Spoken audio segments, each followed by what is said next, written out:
Ladies and gentlemen, welcome to Hillside's History Feast. Tonight we will be presenting characters from ancient, medieval, and Renaissance periods, representing their various views. We will first hear each of their life stories. It takes about 45 minutes to an hour. Then we will break to gather the main entree, the main course. And finally, well, not finally, but then we will listen to them have a discussion among themselves, after which you will be invited to ask them any questions you may have. Some suggested ones are in the program. Since forks were uncommon, newfangled ideas until about the 1600s, none of them really experienced them, so neither will you. You will have spoons and knives and napkins and fingers.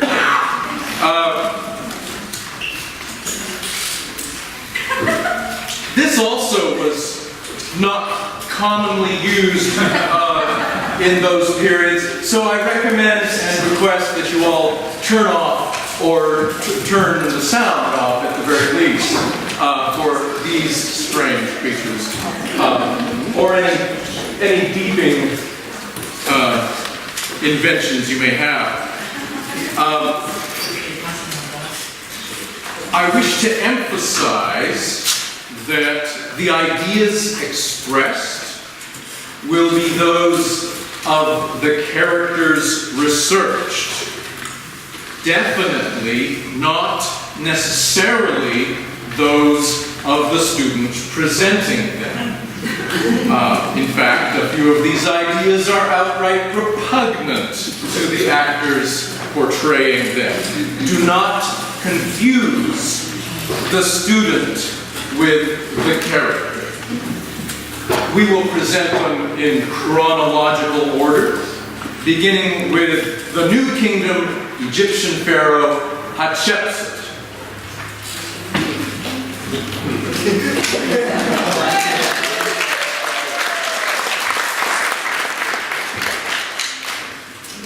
I am Hatshepsut, pharaoh of the New Kingdom, one of the greatest pharaohs to ever reign. I lived a fulfilling life. I was born the daughter of Thutmose I and Akhmet. My father made sure I was educated by hiring a private tutor for me. I was married to Thutmose II to keep my family's blood in power after my father passed.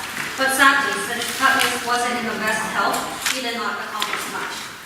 I started ruling once my husband passed away. When I first started ruling, I kept the title of the king's great wife for about 7 years. But then changed my title to pharaoh after Thutmose III, my nephew, was old enough to rule. I'm quite proud of myself because I was able to gain power without bloodshed or social trauma. My nephew and I agreed that I would make decisions, taking that burden off of him so he could go and be a warrior. With this power, I was able to better the kingdom. I built numerous projects, starting with the mortuary temple at the Dar el-Bahari complex.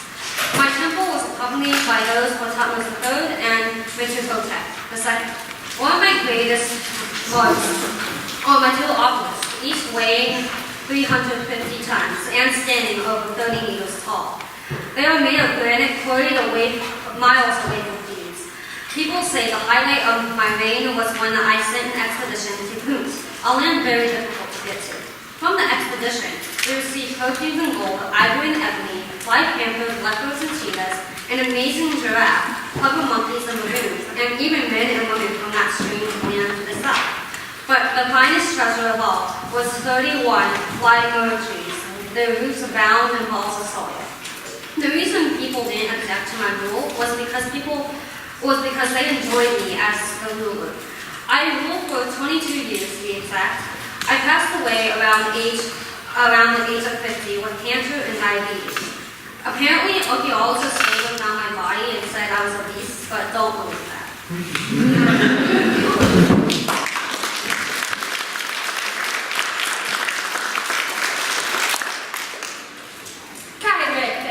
Greetings. My name is Sappho. I was born roughly 612 BCE on the island of Lesbos to a privileged family. I was able to get a full education. I can't quite remember how I learned to master the style and technique of the Greek verse. Maybe I listened in on my brothers Erigius, Laricus, and Caraxes' sessions with their tutor, or maybe I had a tutor of my own. The details aren't important. I grew up with 3 brothers, one of which would go on to horribly shame the family, while the other ones rose through the ranks of society. Around 600, when I was a young maiden, I was sent to Sicily by the head of the house to avoid political conflict. You see, Aristocles reigned over the Athenians, and the head of the house was a little worried that I would be kidnapped and ransomed. During my time, there was a lot of political disturbance. The cities of Lesbos were constantly threatened by Lydia, a kingdom of Western Asia Minor. 60 years after my death, the Persians would invade Greece for the first time, setting off what would be a continuous struggle for power over Europe. My life was at its peak when I gave birth to my only child, little Theus. I was not able to give her the expensive childhood that I had been lucky enough to have. Writing to her, I have no embroidered fan from Sardis to give to you, Theus, such as I would. I wrote many poems, some praising the great Aphrodite, some shaming rival families, some about life, some about death. Poem after poem dealt with the subject of love and the great pain it encompasses. I worked hard to master the various poetic meters, and even to the point of creating my own verse, the Sapphic verse. Over the years, my viscerally sensual themes have been admired. At one point, Plato even dubbed me the 10th muse. Of thousands of my poems, very few have survived the years. And with each coming year, their meanings change. Yet still people find ways to connect with them. My dream has come true. Michelangelo, the captain of Lesbos, proudly issued Sappho coins. My face was put on walls and vases. I leave you with a thought that has guided my immortal daughters through their journey. Someone, I say to you, will think of us in some future time.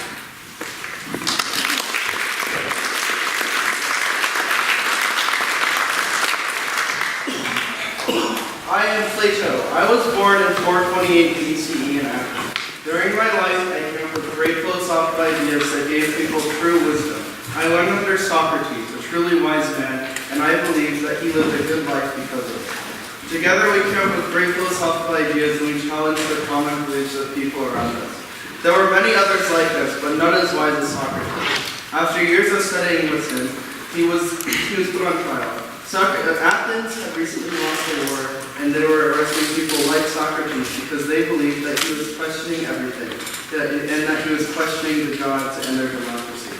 He attempted to sway the jury in his favor. He attempted to teach them, to enlighten them. But they did not see the light that Socrates was showing them. They were in darkness. He was executed. I knew that Socrates was wrongfully executed, and I felt the need to justify the life of Socrates. I was the only one who truly understood him. I needed to prove Socrates lived a good life, so that people accept his ideas. I decided that I would combine Socrates' ideas with my own. In doing this, I learned the true nature of the world around us and much more. The physical world is not the actual reality. It can be destroyed, changed, and aspects of it can be forgotten and therefore cease to exist. Knowledge of the nature of something, be it a circle or a concept, is what is real. These things cannot be erased. If they are forgotten, they still exist in their true form. I call these concepts forms. But it does not come from a teacher or a book. Therefore, the mind is the key to knowledge. The mind already has the knowledge within, and it can be educed or drawn out through the right means of questioning, reason, and education. Because wisdom and knowledge are so important, I believe the only people who should have power are those who know philosophy, those who are wise. Because of their wisdom, they know the forms, the true reality and the treasures of the mind. And they know that the form of the good presides above all other forms. Because of this, a philosopher king would only take actions that are truly good. It has been long since my time, but I think my ideas are still valuable to living a good life and becoming enlightened. If more people studied philosophy and became wise, the world would be a much better place.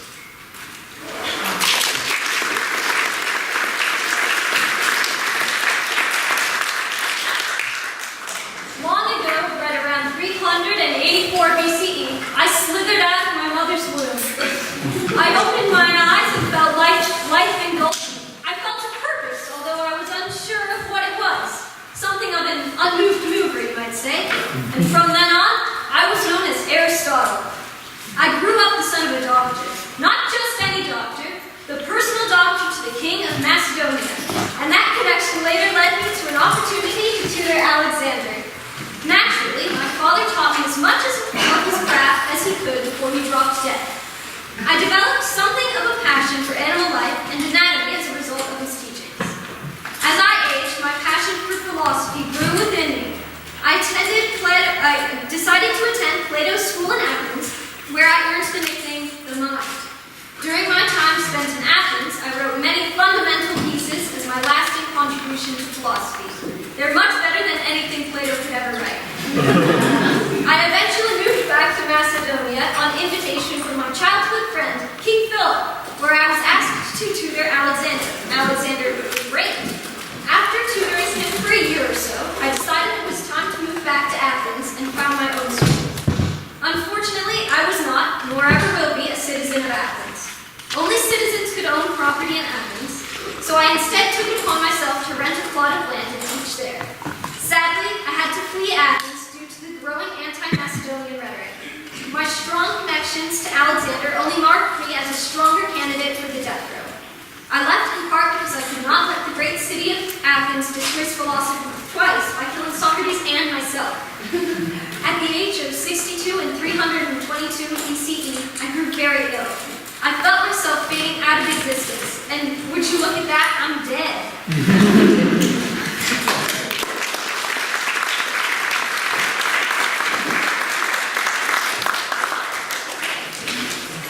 I am Alexander the Great of Macedonia, son of Philip II, descendant of Hercules, and by extension, the great Zeus himself.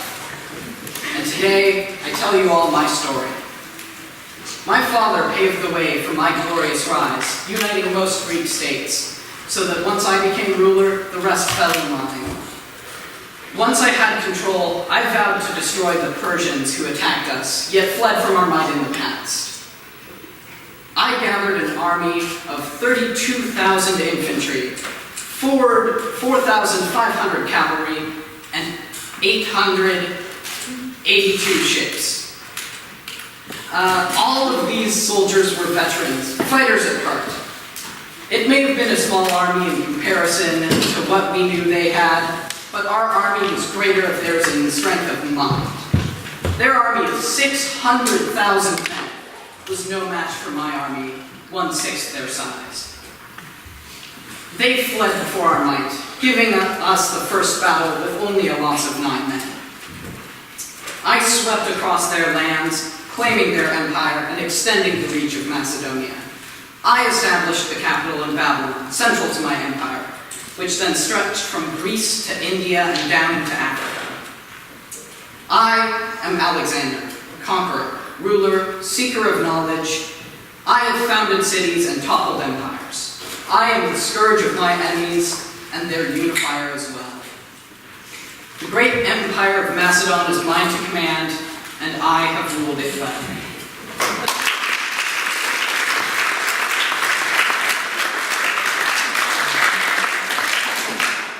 I am Sokka, Emperor of India. I was born in a time of prosperity for India, as part of the long-lasting Mauryan dynasty. Not much is known about my childhood. However, it is likely that I didn't achieve my position through legitimate means. I probably murdered, or at least manipulated, my way to the top, placing myself over other possible heirs to my father's throne. These are all actions I would come to regret, unfortunately. Unfortunately, they informed the tone of my early rule. The first years of my reign were truly terrible, not only for those around me, but for my future morals as well. I was sadistic, causing unspeakable acts of torture and death. This all came to a head when I decided to finish what my grandfather had started, and to take the nearby kingdom of Kalinga. I did not fight in the resulting war myself, but when I went to see the carnage, all that I saw was the still wreckage that my soldiers had left behind, and the blood, the silence, the charred remains of prosperity. It was enough to move even a monster like me. This event triggered a frantic reevaluation of everything I had thought about my actions. In that mess, I found the Buddha, not because of a vision or a miracle, but because he was the only one that could explain what happened, and how to never make it happen again. I declared my remorse for the suffering that I had caused in the war, and said henceforth I would conquer only by righteousness. My life was then spent promoting and leading my empire to peaceful conquest, not through blood, but through peace.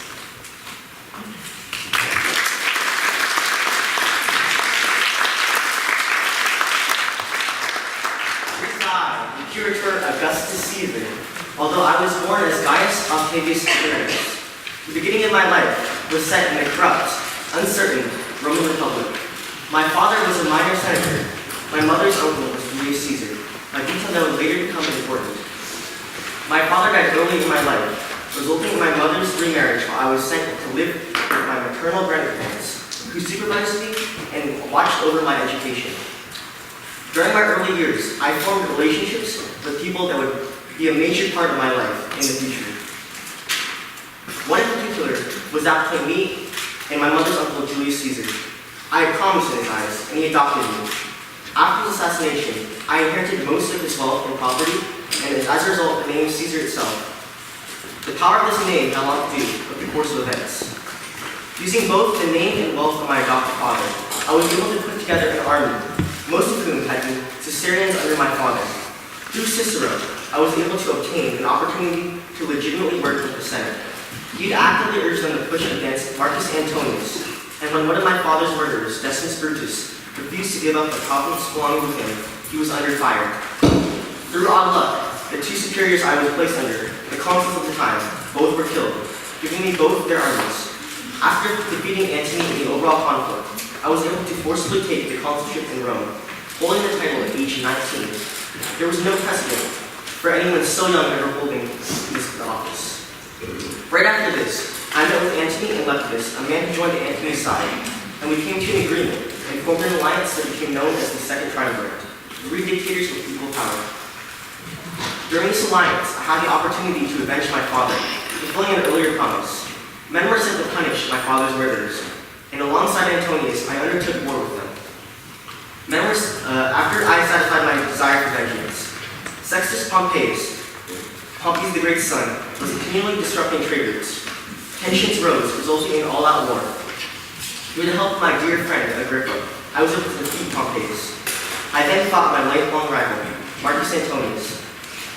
After crushing him and his partner and lover, Cleopatra, I became an unstoppable force, the most powerful man in Rome. Before my time, and through my childhood, Rome had been an unpredictable, conflicted state. I realized we needed a new system, a monarchy, but that was completely untraditional. Slowly but surely, I led the way, being given special powers of the different roles in Rome, such as proconsul, census, and others. I did not accept absolute power that was offered to me when I was both absent and present by both the people and the Senate in the consulship of Marcus Marcellus and Lucius Aurelius. Through my new system, I provided peace and order, safe travel and trade, and allowed Rome to prosper. I also decided to cut military spending and stop the endless expansion and conquest of earlier times, bringing the Pax Romana to the Mediterranean world. Before my death, my adoptive son, Tiberius, was set up to succeed me after a rather bumpy relationship. In the month of Sextilis, I finally died, leaving my mark on the Roman world forever.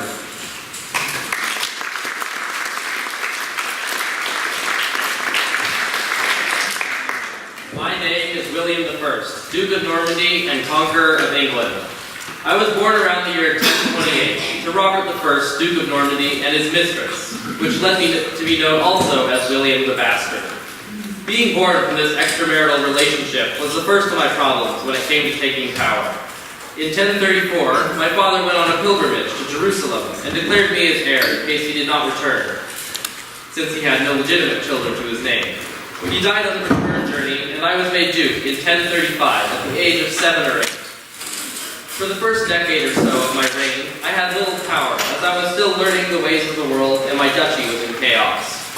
By the year 1047, I finally began to secure my rule, when, at the age of 19, I crushed a rebellion against me.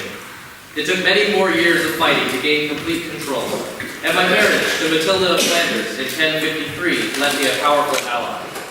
Around this time, in 1051, my cousin Edward, King of England, named me his successor. Eventually, in the year 1060, I had full control of Normandy. And in the year 1062, I even claimed the neighboring region of Maine through birthright. Then, in the year 1066, King Edward of England died. But Harold, a powerful noble, took power rather than me. I, the King of Norway, a lesser claimant to the throne, invaded England. Harold defeated the Vikings, then traveled south to challenge me. We met at Hastings, and I triumphed over him. I was crowned King of England on Christmas Day, 1066. After acquiring England, I set up a system for ruling it, and built castles to prevent rebellions and cement my rule. I then traveled home to Normandy, where I remained for the most of my life, making few trips across the Channel. After I became king, my son Robert II wished that I give him Normandy, but I denied him it, as I wanted to keep what I had earned for the rest of my life, even for my own son. Due to this disagreement and our mutual dislike of each other, Robert joined a rebellion against me in 1078, but we eventually made up. My wife died in 1083, which grieved me greatly. It was around this time that my health was waning. When I was on campaign in French Vexin, I sustained severe internal injuries, likely from a riding accident. I was brought back to the capital of Toulon, and I was sent to the Priory of Saint-Gervais to be cared for by monks in my last days. I died on September 9th, 1087, and my body was unceremoniously looted by my servants. I will always be remembered for my successful rule, and both the great and terrible things I did in my life.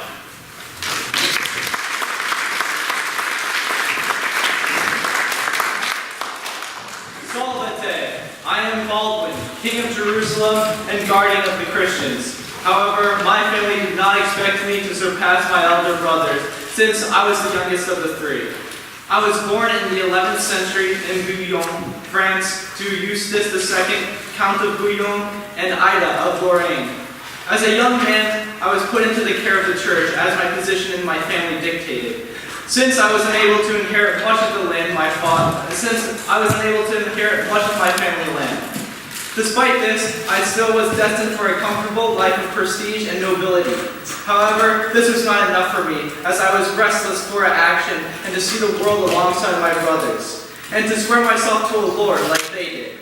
For this reason, I left the church and became a knight, fighting alongside my brothers at the siege of Stenai to defend Godfrey's inheritance rights.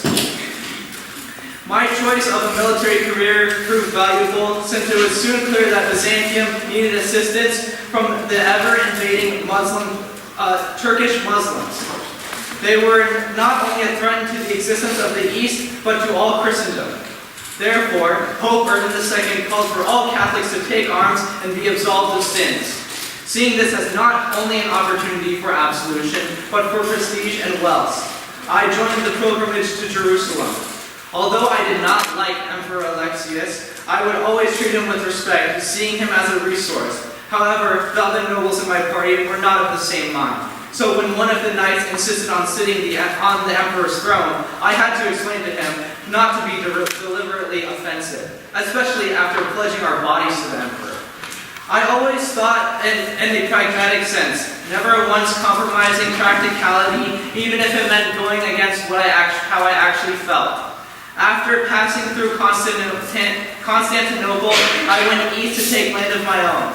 After doing so, I followed the crusading party back to Jerusalem, and with my pilgrimage complete, I could rest easy as an established noble. However, this was not the end of my story, as soon after my brother Godfrey died, and who had been crowned King of Jerusalem, and I was to take his place. I did so eagerly and quickly, and I went instantly, establishing policy the second I took the throne. I knew that in order for Jerusalem to survive in such a hostile environment, I needed the security of the coastline and of the people. I started with the latter, and made sure all religions were tolerated within my kingdom. Although Christians came first, the Muslim population prospered under my rule, and trade with neighboring Islamic factions brought much-needed resources. After my people were happy, I made sure Jerusalem had sufficient access to the Mediterranean, taking many cities along the coast, starting in the south and working my way up north. I married for this third time at this stage of my life, but unfortunately, my prosperity came to an end and a campaign during Egypt. I died in glorious combat in 1018, securing a beacon of Western civilization and a symbol of a successful crusade.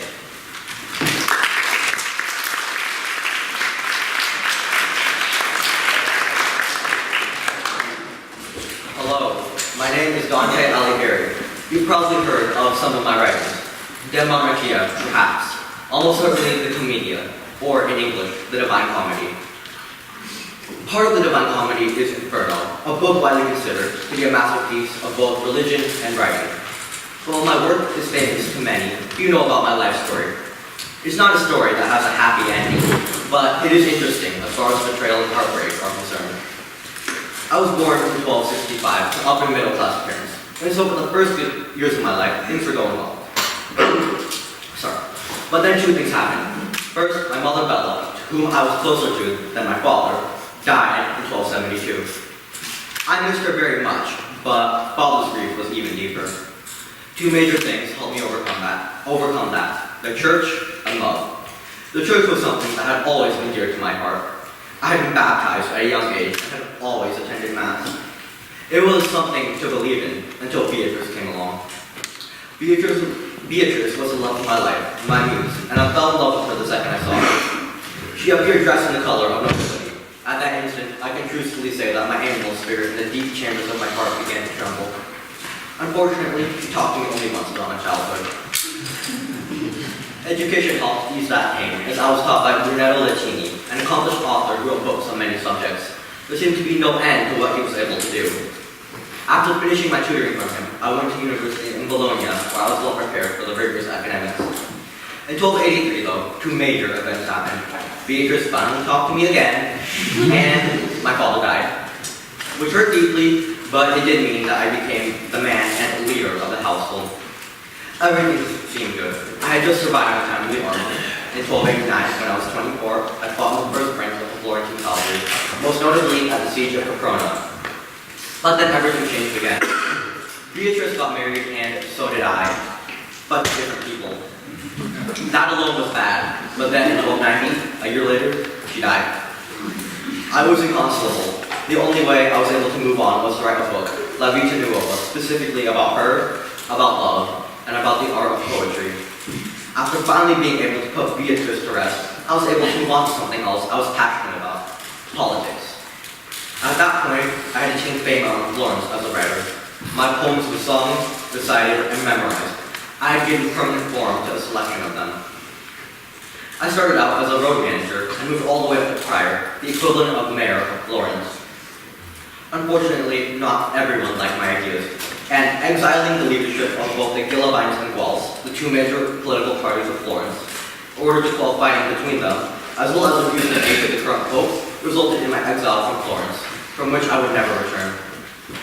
While in exile, I wrote my best work, such as Il Convivio and the Commedia. The Commedia was a book that was good enough to cement my spot in history. It dealt with my views of the afterlife, which included hell, purgatory, and heaven. It also had some powerful imagery that still persists today, including the famous inscription on top of the gates to hell. Through me is the way to the doleful city. Through me the way into the eternal pain. Through me the way among the people lost. Despite the fact that the book was famous even while I was alive and was relevant in literature 600 years later, The leadership Muslims would never forgive me. While on the way back to Ravenna, a home in exile, I was bitten by a mosquito and died of malaria on September 14, 1321. While I may have lost my life that day, my legacy as both a writer and a political figure would endure and ensure people would still remember me after centuries.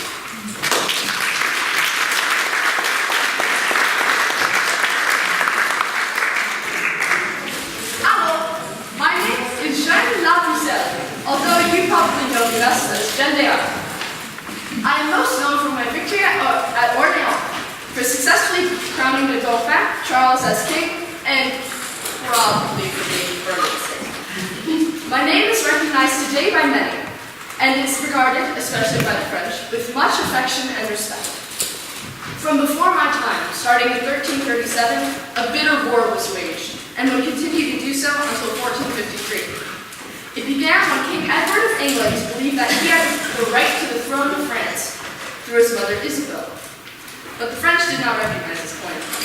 Edward started the war when Philip of Valois, who also claimed the French throne, took the Duchy of Gascony from the English. The war left France without a stable government, and the poor defenseless against the Burgundians who terrorized the countryside, stealing cattle and razing villages and buildings. The citizens hoped for a miracle. I was born on January 6, 1912, in Normandy, a small village in the French countryside of Lorraine. I have 3 older brothers and a sister. I was the best spinner and weaver in all of Rouen. I protected my family's animals while they were at pasture, and I worked the harvest. When I was 13, the cattle in Normandy were chased off and the church burned down by Burgundians. I was first visited by my voices. Saints Michael, Catherine, and Margaret was in that year.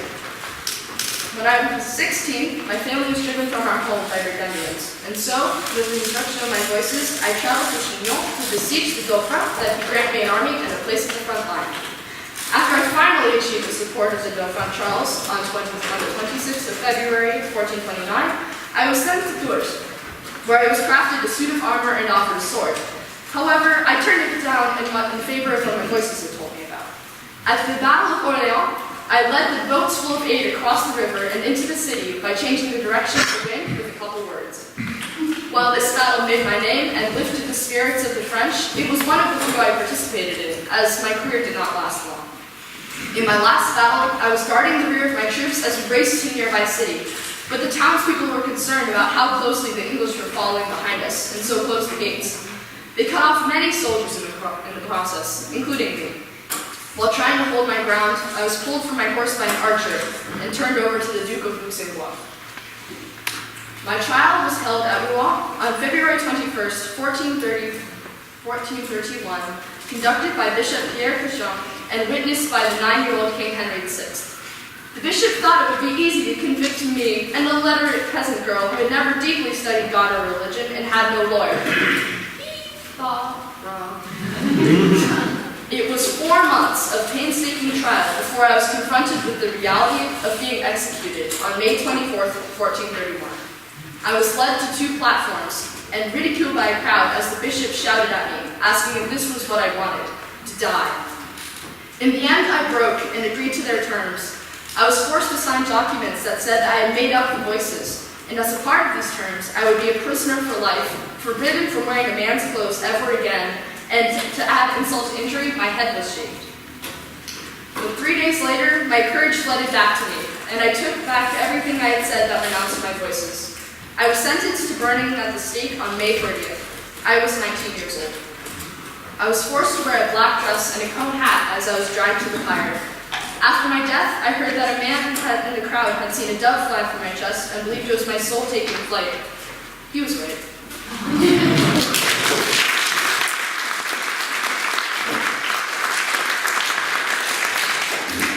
My name is Leonardo da Vinci, famous artist, inventor, and scientist. I lived during the Renaissance, during which the world was reviving classical ideas and classical art. I was born in 1452 in a small village of Vinci, a 30-mile trip from Florence. I was illegitimate, conceived out of wedlock by my father and a young woman named Caterina. The next day, I was baptized by our local priest, and the next week, my father left my Shortly after my birth, my father arranged for my mother to be married to a local farmer. Left without a mother or a father, I was put under the care of my grandparents. Because of my birth, I was not sent to one of the common schools. Instead, I resorted to teaching myself, which I found to be a fantastic way to pass time. As a youth, I taught myself to read and write. It was here where I was first exposed to experimentation, and I was delighted to have my freedom. For most of my childhood, my life was calm and settled. However, in 1464, when I was 12, a shift occurred. My father's wife had died when giving birth. He decided to bring me to Florence, where I would work under Verrocchio, a famous artist. For the next 7 years, in his workshop, I developed my skills in the art, and my young, frayed mind began to blossom. I was comfortable in Florence, and it wasn't until 1482, when I was 30, when I finally left for Milan. After arriving, I applied to work for the Duke, Ludovico, writing him a letter listing all of my talents. I told him of my architectural designs, as well as my ideas of military devices. Miraculously, he hired me. I designed weapons and buildings and played music as entertainment on top of organizing pageants. I also continued to work on my paintings, some of which are still well known to this day, such as The Last Supper. I stayed in Milan for 17 years and had many friends. I like to boast that because I was not formally educated, I had to learn from my own experience instead. However, I still learned many things in Milan, especially related to the sciences. I began to want more than to simply understand the universe, but instead I wanted to become fluent. The universal master, representing every kind of form produced in nature. I had always been interested in nature. Being introduced to science allowed me to bring my curiosity to life. In 1490, I took in a 10-year-old boy named Salai. He was impoverished and on many occasions robbed me. However, I still spoiled him with presents. For a reason I could not explain, I took a liking to him. In 1499, the Duke was captured by the French and died a prisoner. I left Milan and took Salai along with me. I did not settle down again for 16 years. I lived among nature, studied, and grew. In the early 1500s, I journeyed back to Florence. I stayed for 6 years, living at the church of Santissima Annunziata. Life was fair, until, while I was in the process of completing the Battle of Anghiari, my father died. After battling with my half-brothers over my father's inheritance, I left Florence and returned to Milan. This was a risky decision, for I knew that I was most likely not going to be favored by my rulers. However, the French king generously gave me a place to stay, his old home in Amboise. I moved to the house and lived out the rest of my days in France. My last words were, I have offended God and mankind because my work did not reach the quality it should have. Even as I was dying, I could not bear to admit that my works would ever have a great impact beyond my lifetime.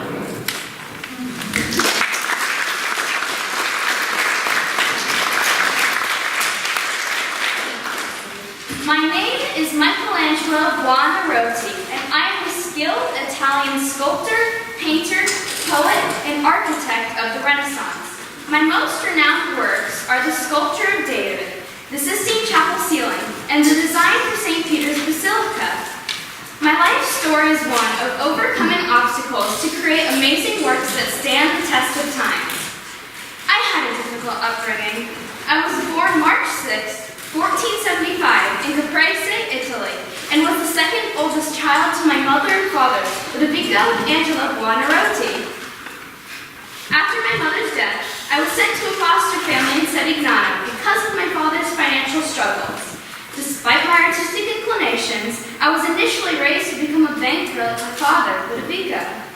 At the age of 10, I was enrolled into the prestigious grammar school of Francesco da Urbino. I learned Latin at school, but I spent more time drawing and learning Less than a month after my 13th birthday, I entered the workshop of Florentine artist Domenico del Ghirlandaio. I managed to secure an unusual apprenticeship where I was paid to attend workshop sessions. While studying at the workshop, I was selected to enter the Neoplatonic Humanist Academy, where I studied the arts of others and improved my own pieces. Neoplatonic ideas had been the subject of intense discussion while I was a youth at the academy, and I incorporated these ideas into my later works. Amazed by my talent, Lorenzo de' Medici sent a message to my father, asking if I could live with him as one of his own sons. Ludovico agreed. Then Lorenzo prepared a room for me in his home and had me cared for. At the death of Lorenzo, it was all over, and I found myself back in the house of my father as a young man. Between 1501 and 1504, I worked on the statue David. I was commissioned to create the piece by the Opera del Duomo for the Cathedral of Florence. David is a statue of white marble, standing 14 feet tall and weighing roughly 6 tons. I chose to depict David before battle with an intense and concentrated gaze, as if he is thinking or watchful. David's slingshot is obscured by his hand, emphasizing that his ultimate victory was one of ingenuity, not pure strength. Additionally, I sculpted David with the proportions and physique of an ordinary man, rather than the traditional brawny type. This shows that anyone can be a hero through intelligence. In 1508, at the age of 33, I began the ceiling of the Sistine Chapel.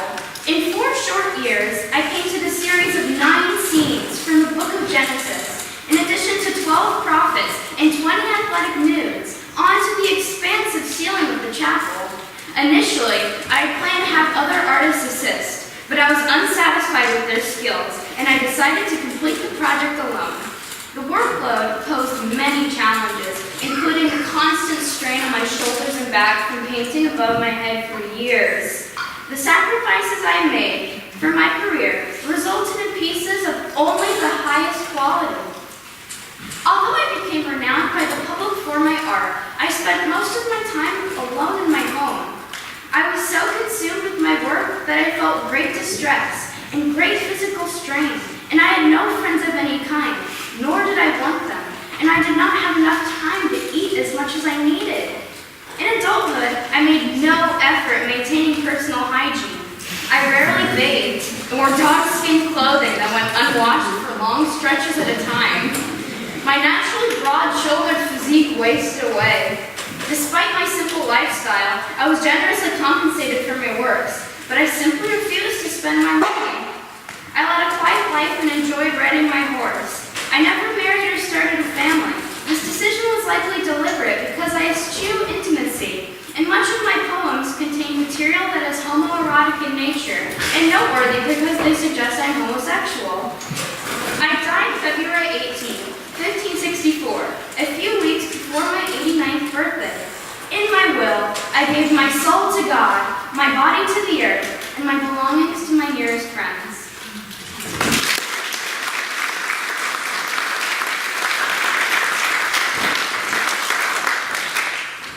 I am Mary Tudor. Some may know me as Bloody Mary. I was born into a world where no woman had ever ruled England before. I was spoiled as a child and often had freedom to practice my religion. However, my father needed a son to take the throne when he died because of the fear of another dynastic struggle, such as the War of the Roses, if there was not a strong king to rule. Years later, my father separated from Rome in order to divorce my mother and marry Anne. I was declared illegitimate when my sister Elizabeth was born. She too became considered illegitimate after her mother's beheading and the marriage between Jane Seymour and my father. My brother Edward was born and eventually crowned king. I accepted my brother as king, but only if I could live a peaceful life. This was hard to do considering that he was Protestant and eager to stop Catholic traditions.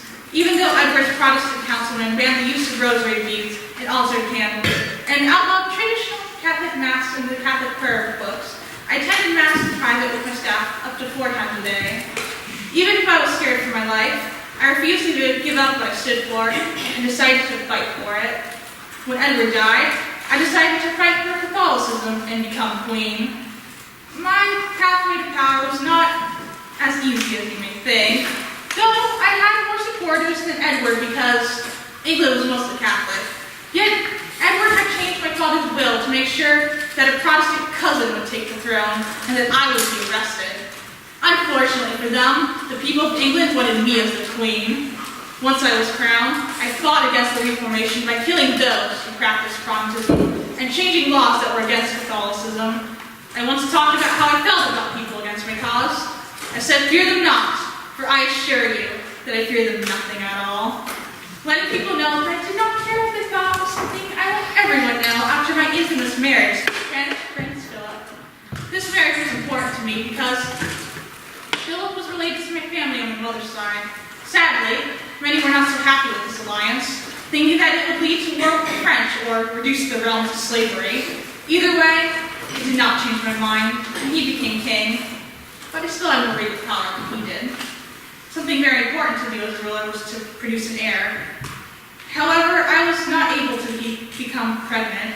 Signs of pregnancy showed, but they were false. As a result of this, I grew more and more reclusive, wrestling with depression and anxiety, neither leaving my chamber nor giving audience to anyone. Another problem occurred this same year, and was starvation due to rain that ruined the crops. I was convinced as always that God was trying to tell me something. I would have to work harder to rid that kingdom of heretics. If I had a goal in mind, I would do everything I could to achieve it, even until death.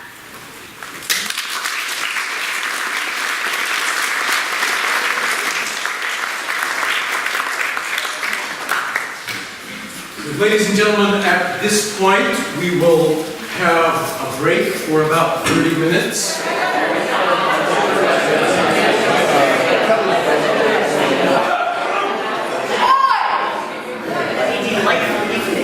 I thank all the gods for bringing together this illustrious and very fearsome past. Here, here, here. Well, I don't like the sound of all the gods. There's only one. The Catholic religion is the only truth. I was raised by a religious mother, and much of my education focused on religion. When my brother Edward became king, and I was considered illegitimate, religion became even more important. I attended mass in private with my staff up to 4 times a day. When Edward's men found out, they imprisoned several of my servants for almost a year. But this time, even though I again feared for my life, I refused to give up for what I stood for. Mary, I respect your steadfastness to the Lord through persecution, but I too stayed true to our Lord in times of suffering and found comfort in his word. Without him, I would have fallen to the terms of the accursed and blasphemous Englishman who threatened me with torture and burned my body. But with his help, when the persecutor yelled at me in the court and called me names, they simply rolled off my shoulder like water off a duck's back. Perhaps when we again return to sit at God's side, we may be friends. Of course, Joan. I appreciate your dedication to our Lord. It's important for us to stay true to him, even during trying times. Amen. I don't understand why you keep saying God as if it's one person, but I think it's admirable that you are so dedicated to your religion. My fellow strong-willed women, I respect your devotion to a higher power. However, like Conception, I do not understand, my dear Joan and Mary, how there can be only one God. I devoted my life to Aphrodite, and you say she does not exist? Why do you lie? How misguided you Catholics are. What a small world you must live in. Although there is no doubt that the gods exist, that does not excuse them from being questioned, and people should be allowed to question the true nature of the world around them. Sappho, Aphrodite is a false god, but there is only one true god. Why is Aphrodite a false god? What is your reasoning? No reasoning needed. They're simply right or wrong, and you, sad pagans, are wrong. You can't just say one is wrong just because they are wrong. That is a very simplistic way of thinking and shows you lack knowledge. Sappho, our world may be small, but at least we have the confidence that we're going to go to heaven and sit with angels and God. Hear, hear, Dante. This heavenly kingdom sounds to me like the kingdom of Osiris, where the dead who are worthy go to receive their reward. Those who have fed the hungry, welcome the stranger, clothed the naked, cared for the sick and in prison, they may find joy in God's kingdom, even those who don't know Him. This idea is also familiar to me. In the hall of Mahat, at the judgment of the dead, each heart is weighed to determine if it is heavy with guilt. If it is not, it joins Osiris. If it is full of sin, it outweighs the feather of Mahat, and the goddess Amen devours it. Perhaps that is the difference in our religions. We believe that even if a man sinneth, and by the sin also should he be punished, God will still forgive us, and through faith we can be united with God. Those who despair are cut off from Him. That is the meaning of hell, while those who hope in forgiveness can reach the light. Dante, your words are appreciated, but Hachiosa and Sappho, where else do you find your life's purpose, if not in His light? Putting God and the saints above ourselves and each other should be the most important thing in our lives. Showing our beliefs and bringing others to follow our examples are key, even when sacrifices must be made as I did.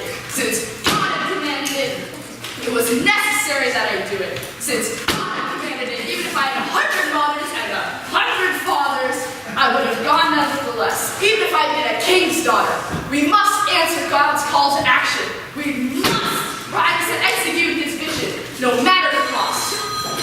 Joan, your sentiments about putting God above all else are admirable and accurate, as are all the sacrifices you have made for Him, especially laying down your life. Something similar happened to me, as I too was exiled.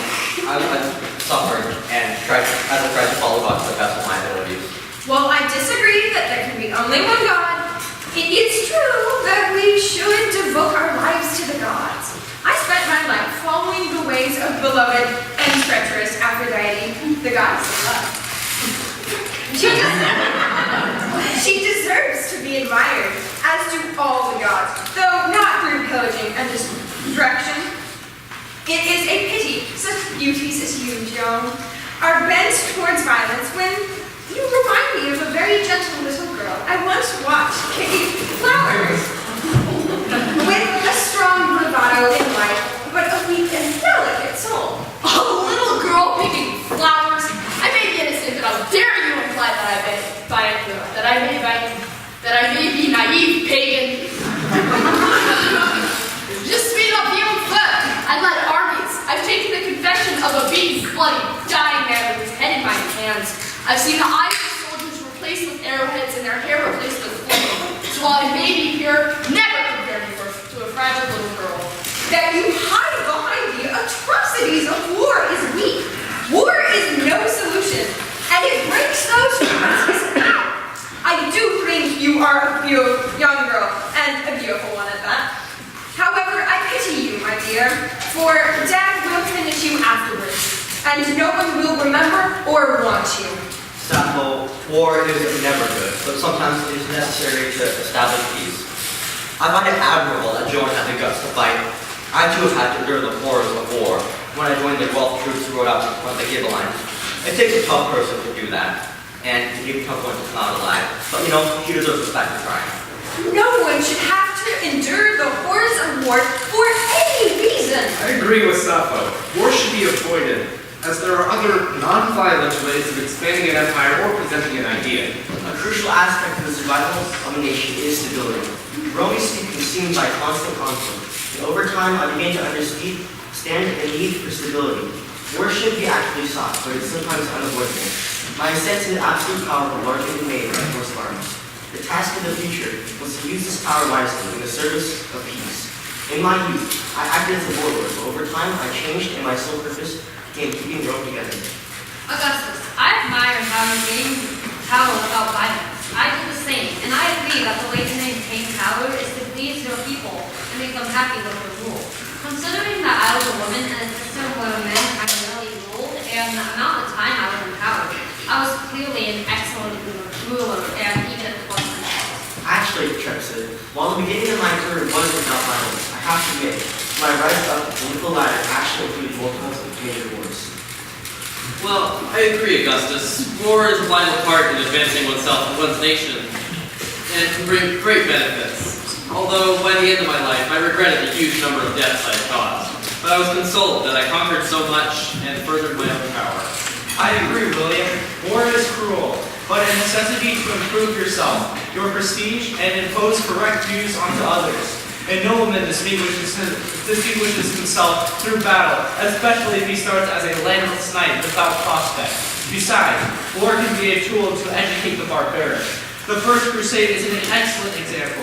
I was not only able to liberate Jerusalem and the Holy Land from the Muslims, but I was also given the opportunity to cleanse all my sins in the process. I must agree with your idea of war as a necessity. Although I cannot condone your idea of religious war to purge those who do not believe the same as you. Isn't your religion supposed to be tolerant? Haven't you forgotten your own morals in your religious conquest? War is a necessity for empires, but not for religions. Baldwin, I couldn't agree with you more. While war can be great and quite fulfilling, but the loss of life is terrible. By the end of my reign, while I had conquered England and cemented my name in history, I regretted the pain and death that was necessary to achieve that, and supported many churches and monasteries to absolve me of my sins. While I never used war to educate the barbaric, as you did, I admire your efforts to further the faith in this way. My own son, Robert II, was a crusader alongside you. And Alexander, you should not judge one for pursuing the advancement of their religion, for it is a noble cause. I agree with the general sentiment of death not being trivialized. However, I feel you are not going far enough. For killing is ultimately just a failure to communicate, and I believe no living beings are to be slaughtered. Ashoka, what an interesting concept to rule without war. I too believe that unnecessary death should be avoided, but often war is the only way to expand your power. On the contrary, William, the Mauryan Empire of India flourished under my rule, particularly after I turned away from violence. As I understand it, my methods even inspire later Indians, such as Gandhi, in their peaceful and successful movement for independence from Britain. War is not the answer. Indeed, Ashoka, war never has positive effects. It is completely immoral and goes against God. Even though, while I was working under the Duke of Milan, I designed many fabulous weapons, such as my cannon and submarine ideas. I knew that they should never be used. Our God is open to everybody, but murder and suffocation of religion is immoral. Yeah, and other religions should be allowed, as it increases diversity, and I feel that we should have cause growth in the essentials of all religions. Although I turned to Buddhism and even sent Buddhist missionaries to the world, I emphasized ahimsa, respect for all religious teachings and rational faith, whether Jain, Hindu, Greek, or Persian. Ashoka, there is only one true religion, Catholicism. Heretics will not be tolerated. If one rebels against God, then one deserves punishment. Amen. The only way to truth and beauty is through our Lord and Savior, Jesus Christ. Even if you think that your religion is the only true one, is there not insight to be gained from other viewpoints? Furthermore, members of other religions would feel the same way you feel about their religion as they feel about yours, being that it is false and theirs is correct. Demanding that all others convert to your religion will only create conflict, while toleration benefits everyone. So why force others to convert? Ashoka, we only want what is best for you and to save you from the flames of hell. Yes, Joe, we must show them the light of Jesus. I accept that you have separate religious beliefs and that you should be allowed to practice them. However, do not assume I will convert from my beliefs to yours simply because you say your Christianity is better. I believe in my pantheon, Ashoka believes in his, and you may believe in yours. I agree with Dante and Joan. There is no insight to be gained by looking to other religions, only lies and false idols. Toleration only applies to those already under your rule. Others will always wage war against you. Take the Muslims, for example. They are simply warmongering barbarians. I admit that I am not particularly familiar with your religion, but from what I've seem here, it seems that all you Christians are completely incapable of even considering that your viewpoint might be wrong. You greet all assertions of different views with immediate aggression. Suppose you found out that your belief is wrong. What else would you have? Even if you think that is an impossibility, you cannot dismiss it. And for that reason, you must be open to other viewpoints. I agree with you, Sokka. You are wrong, Dante. My gods have been alive longer than your one singular god, and have carried existing minds for thousands of years, twice the longevity of Christ. Oh, in case you haven't noticed, our religion has stayed strong through multiple schisms and 1,300 years. Where is your religion now? It's gone, no more than a whisper. Throwing art may have been beautiful, the gods are no more tangible than a gust of wind on a cold autumn day. There is only one God, and He is the one we worship. You're right, Dante. Although once you have secured the people's faith, you should rule separately from the church and tolerate infidels. To this extent, I am interested in maintaining power for secular reasons. That is, for building a vibrant, economically independent, prosperous kingdom. This outweighs any spiritual concern, as far as I'm concerned, for non-Christian populations were present all throughout my cities. Happiness and stability always takes priority over religious preference. It is also important to have a full control as a ruler, as being associated with the church can muddy this control. I most definitely agree, Walter. To achieve a state of universal well-being, a single world government is necessary. However, as William said, the church should be supported, but if it becomes too corrupt and does not follow God anymore, I believe it is equally important to speak up and support reform and the changing of leadership and methods of worship. Yes, Dante, I fully support preventing corruption in the church and worked alongside Pope Gregory to stamp it out. And Baldwin, it is important in my estimation to have strong ties over the church. I was involved in both expanding and strengthening the church, as well as keeping them in line. Without a strong ruler to guide them, priests would have continued ungodly practices such as keeping mistresses and wives. William, this is easy for you to say as a king of a country in the West. The reality is that the crusade and maintaining of Jerusalem was not possible without a clear supply line from Europe.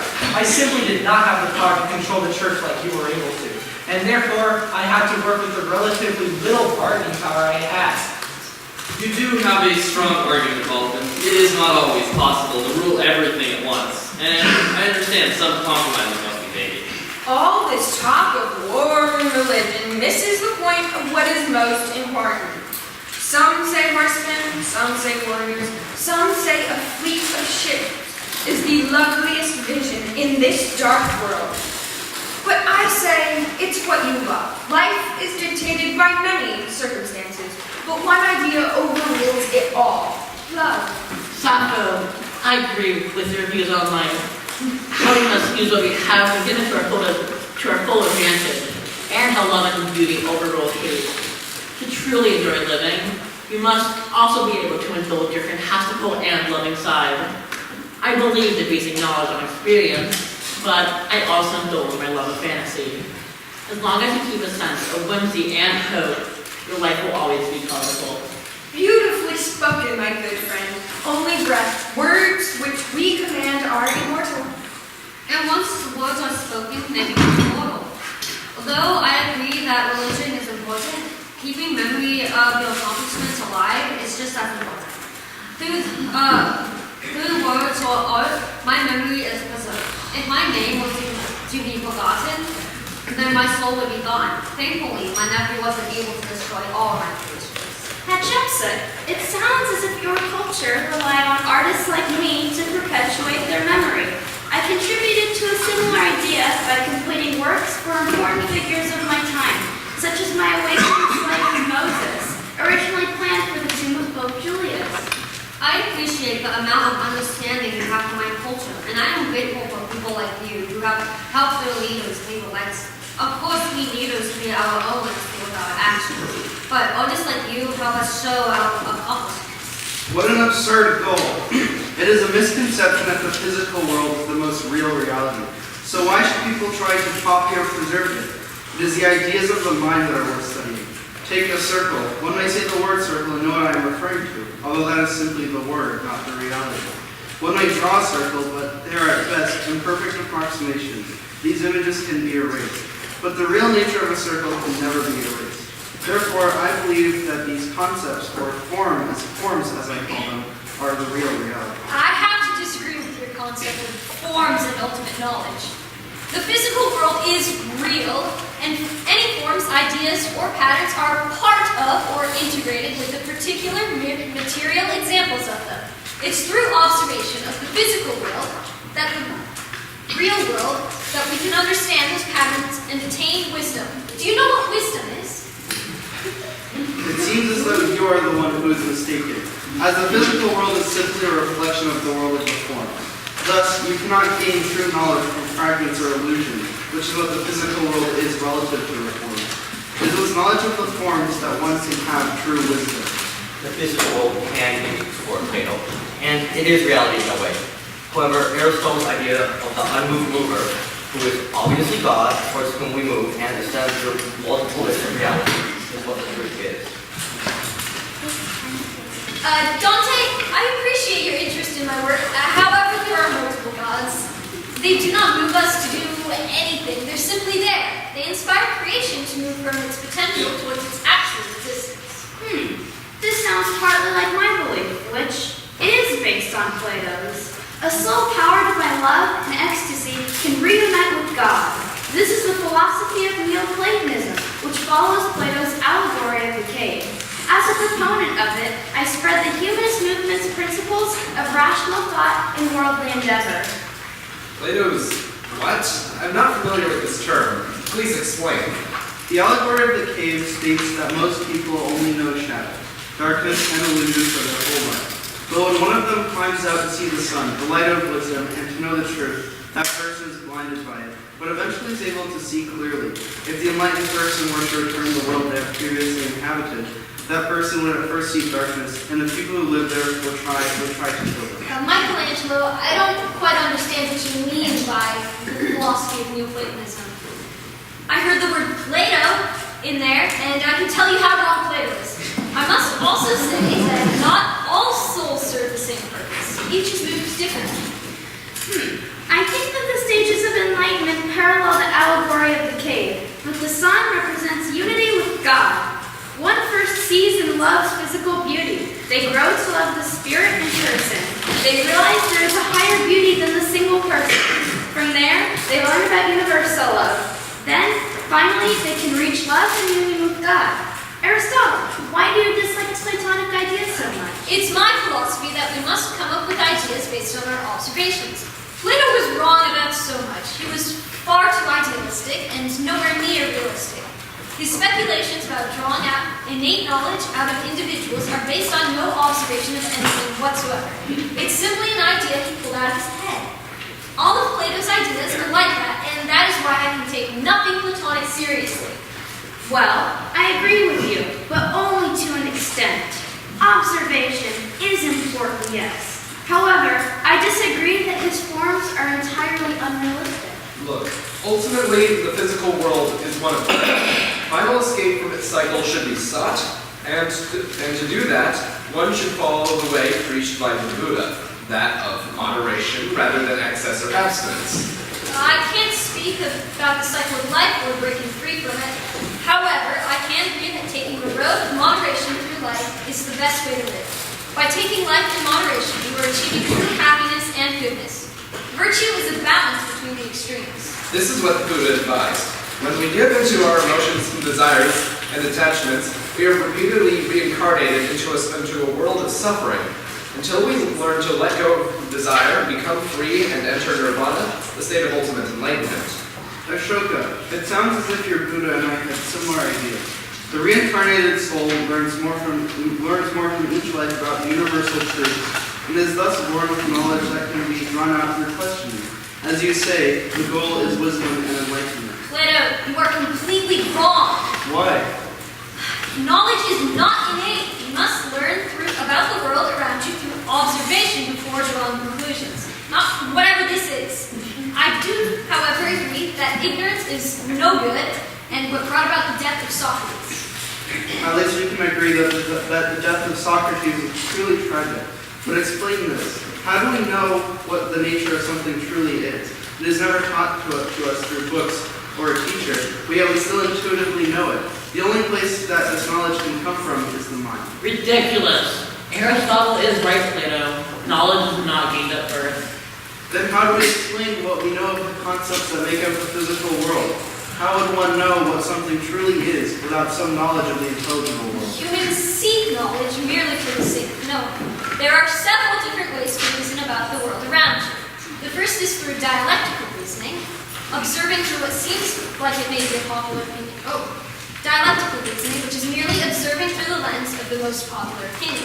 The second is heuristic reasoning, observing through what seems like it may be a popular opinion, but really isn't. Finally, there is demonstrative reasoning, the true and primary, which is not based on pre-existing societal ideas. Aristotle, I'm truly glad to see you again. And as you say, knowledge is of much importance to all humans. Along with governance, knowledge is the most necessary thing humans may have. Your teachings as my tutor came to be among the bases of my empire. There is no way for you to have failed with those teachings behind you. So long as you lived a moral life as I've taught you, your rule was ideal. Except that you created an empire rather than my superior representative city-state. Aristotle, I may have been taught by you, but I have my own ideas. Of course, an empire ruled by a centralized government is more successful than such a city-state ruled by the middle class.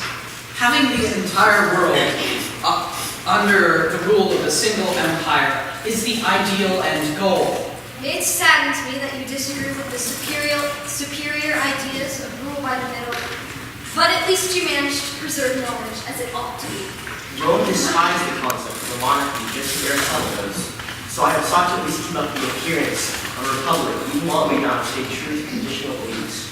I was deliberately adopting traditional idioms to serve a new politics, justifying and making comprehensible a new access to power by systematically reconfiguring the old language.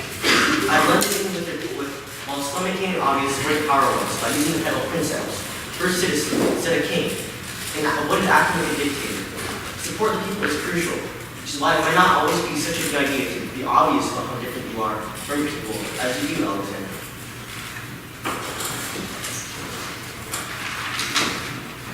Yes, keeping support is a key part of governance, but your situation was very different from mine. I respect you, yet your manipulative approach didn't work out so well, did it? You were poisoned to death, were you not? My governance style fell apart from a simple lack of method in choosing those to be future princeps, but that was long after my time. It's rather unrelated to the topic of whether being discreet or not was effective. Furthermore, I'm not sure who got the idea that I was poisoned. There was a rumor that my wife, Lydia, poisoned me. However, realistically, there was no reason for her to do this. Rumor or not, the fact that people could think such a thing is telling. However, I digress. Whether or not your wife poisoned you is irrelevant. My point was that in the end, the difference between us is that my lack of heir didn't hinder me in life. It only hindered my empire in death. Yet you struggled because of your lack. I do not want to sound entirely negative towards you, though. I still respect your achievements. Alexander, you make it sound like your empire lasted long after your time, when it was quickly divided upon your generals on your death. And one of them, Seleucus, was even beaten by my grandfather Chandragupta when he was beginning to found the Mauryan Empire in India. Although the fruitful blending of cultures that you began spread even into India, Augustus's empire and its peace lasted much longer. I too respect your achievements, Augustus, and I know what it is like to be a ruler of a nation in chaos. Despite this, I think you could have handled your rule better. An absolute monarchy passed down father to son is the way to go, and it would have solved many of the problems you had. I ruled with an iron hand and unfair taxation, but I gave people protection from crime, and they followed me, if unhappily.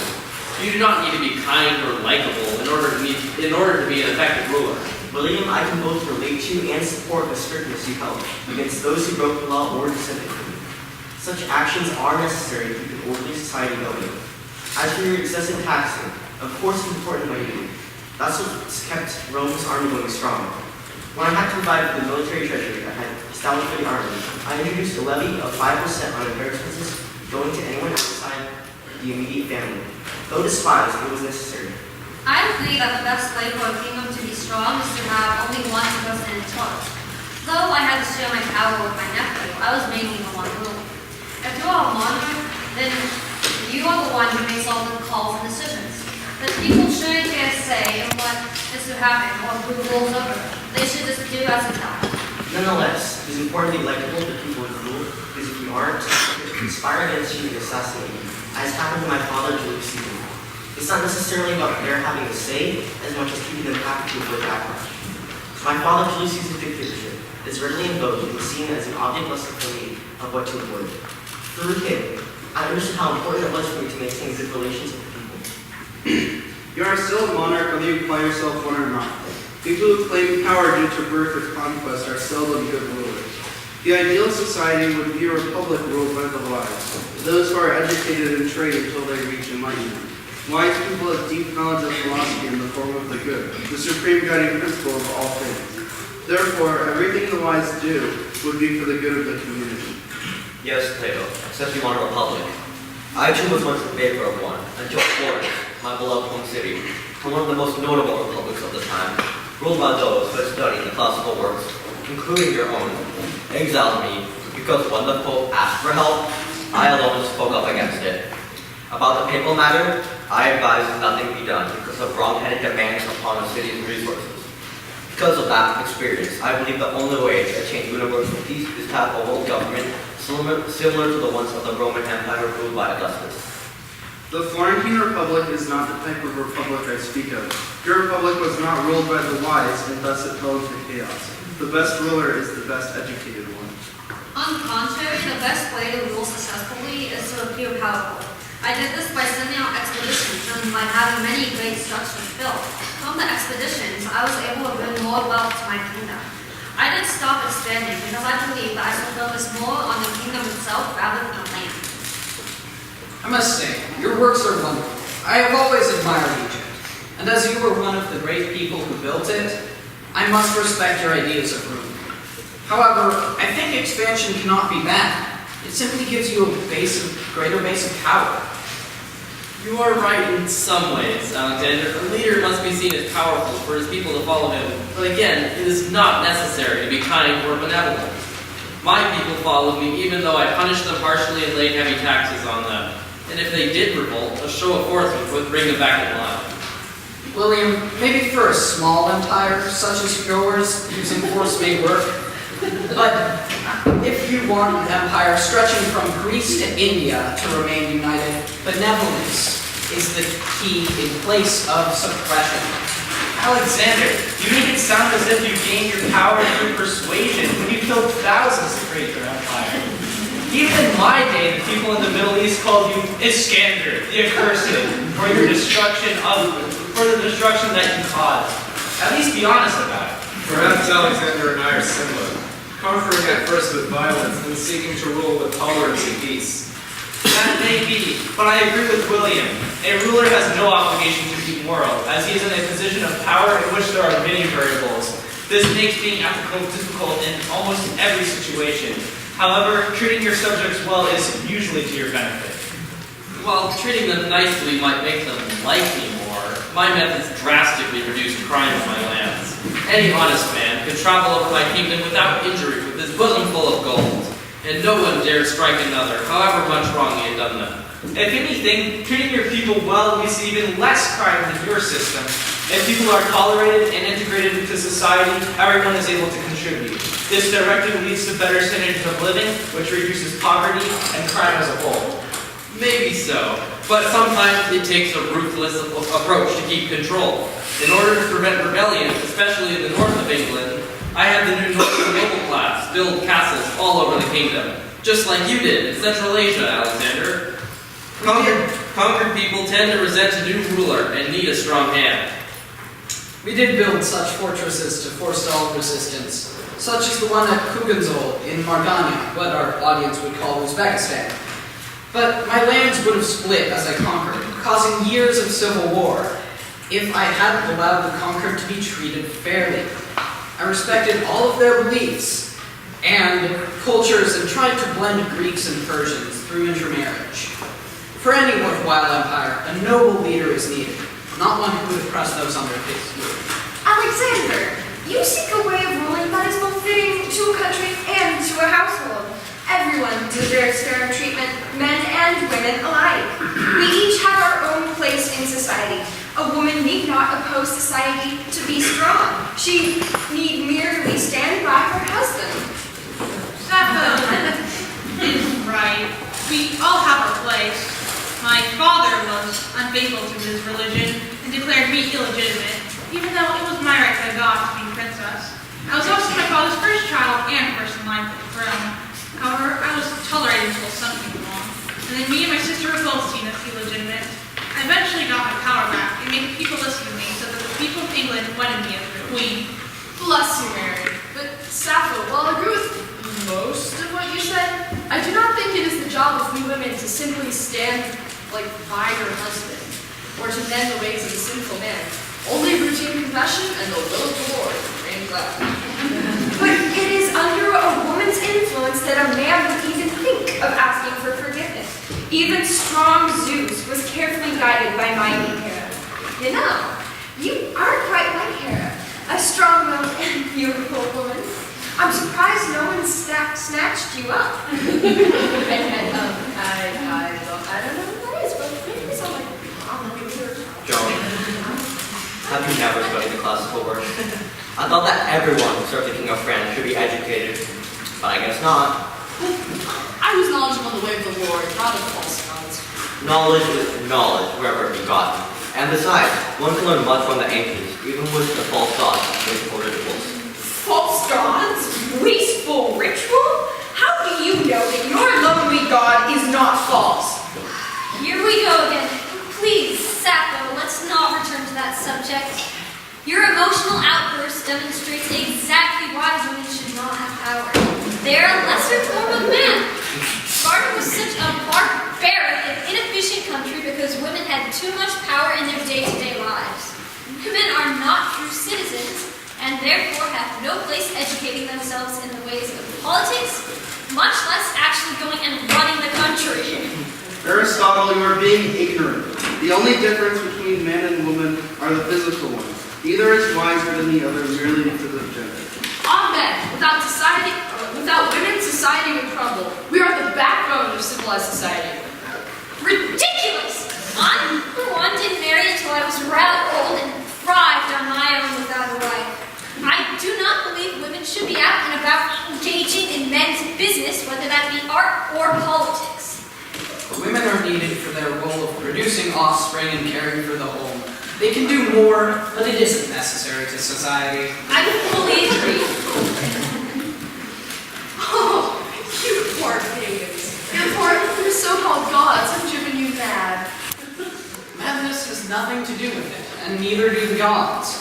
Women may not be required in any other role, but they are slightly capable of filling other roles, depending on the culture of the area. I see no problem, yet where I'm from, women must care for the home, and it is simply the way it works.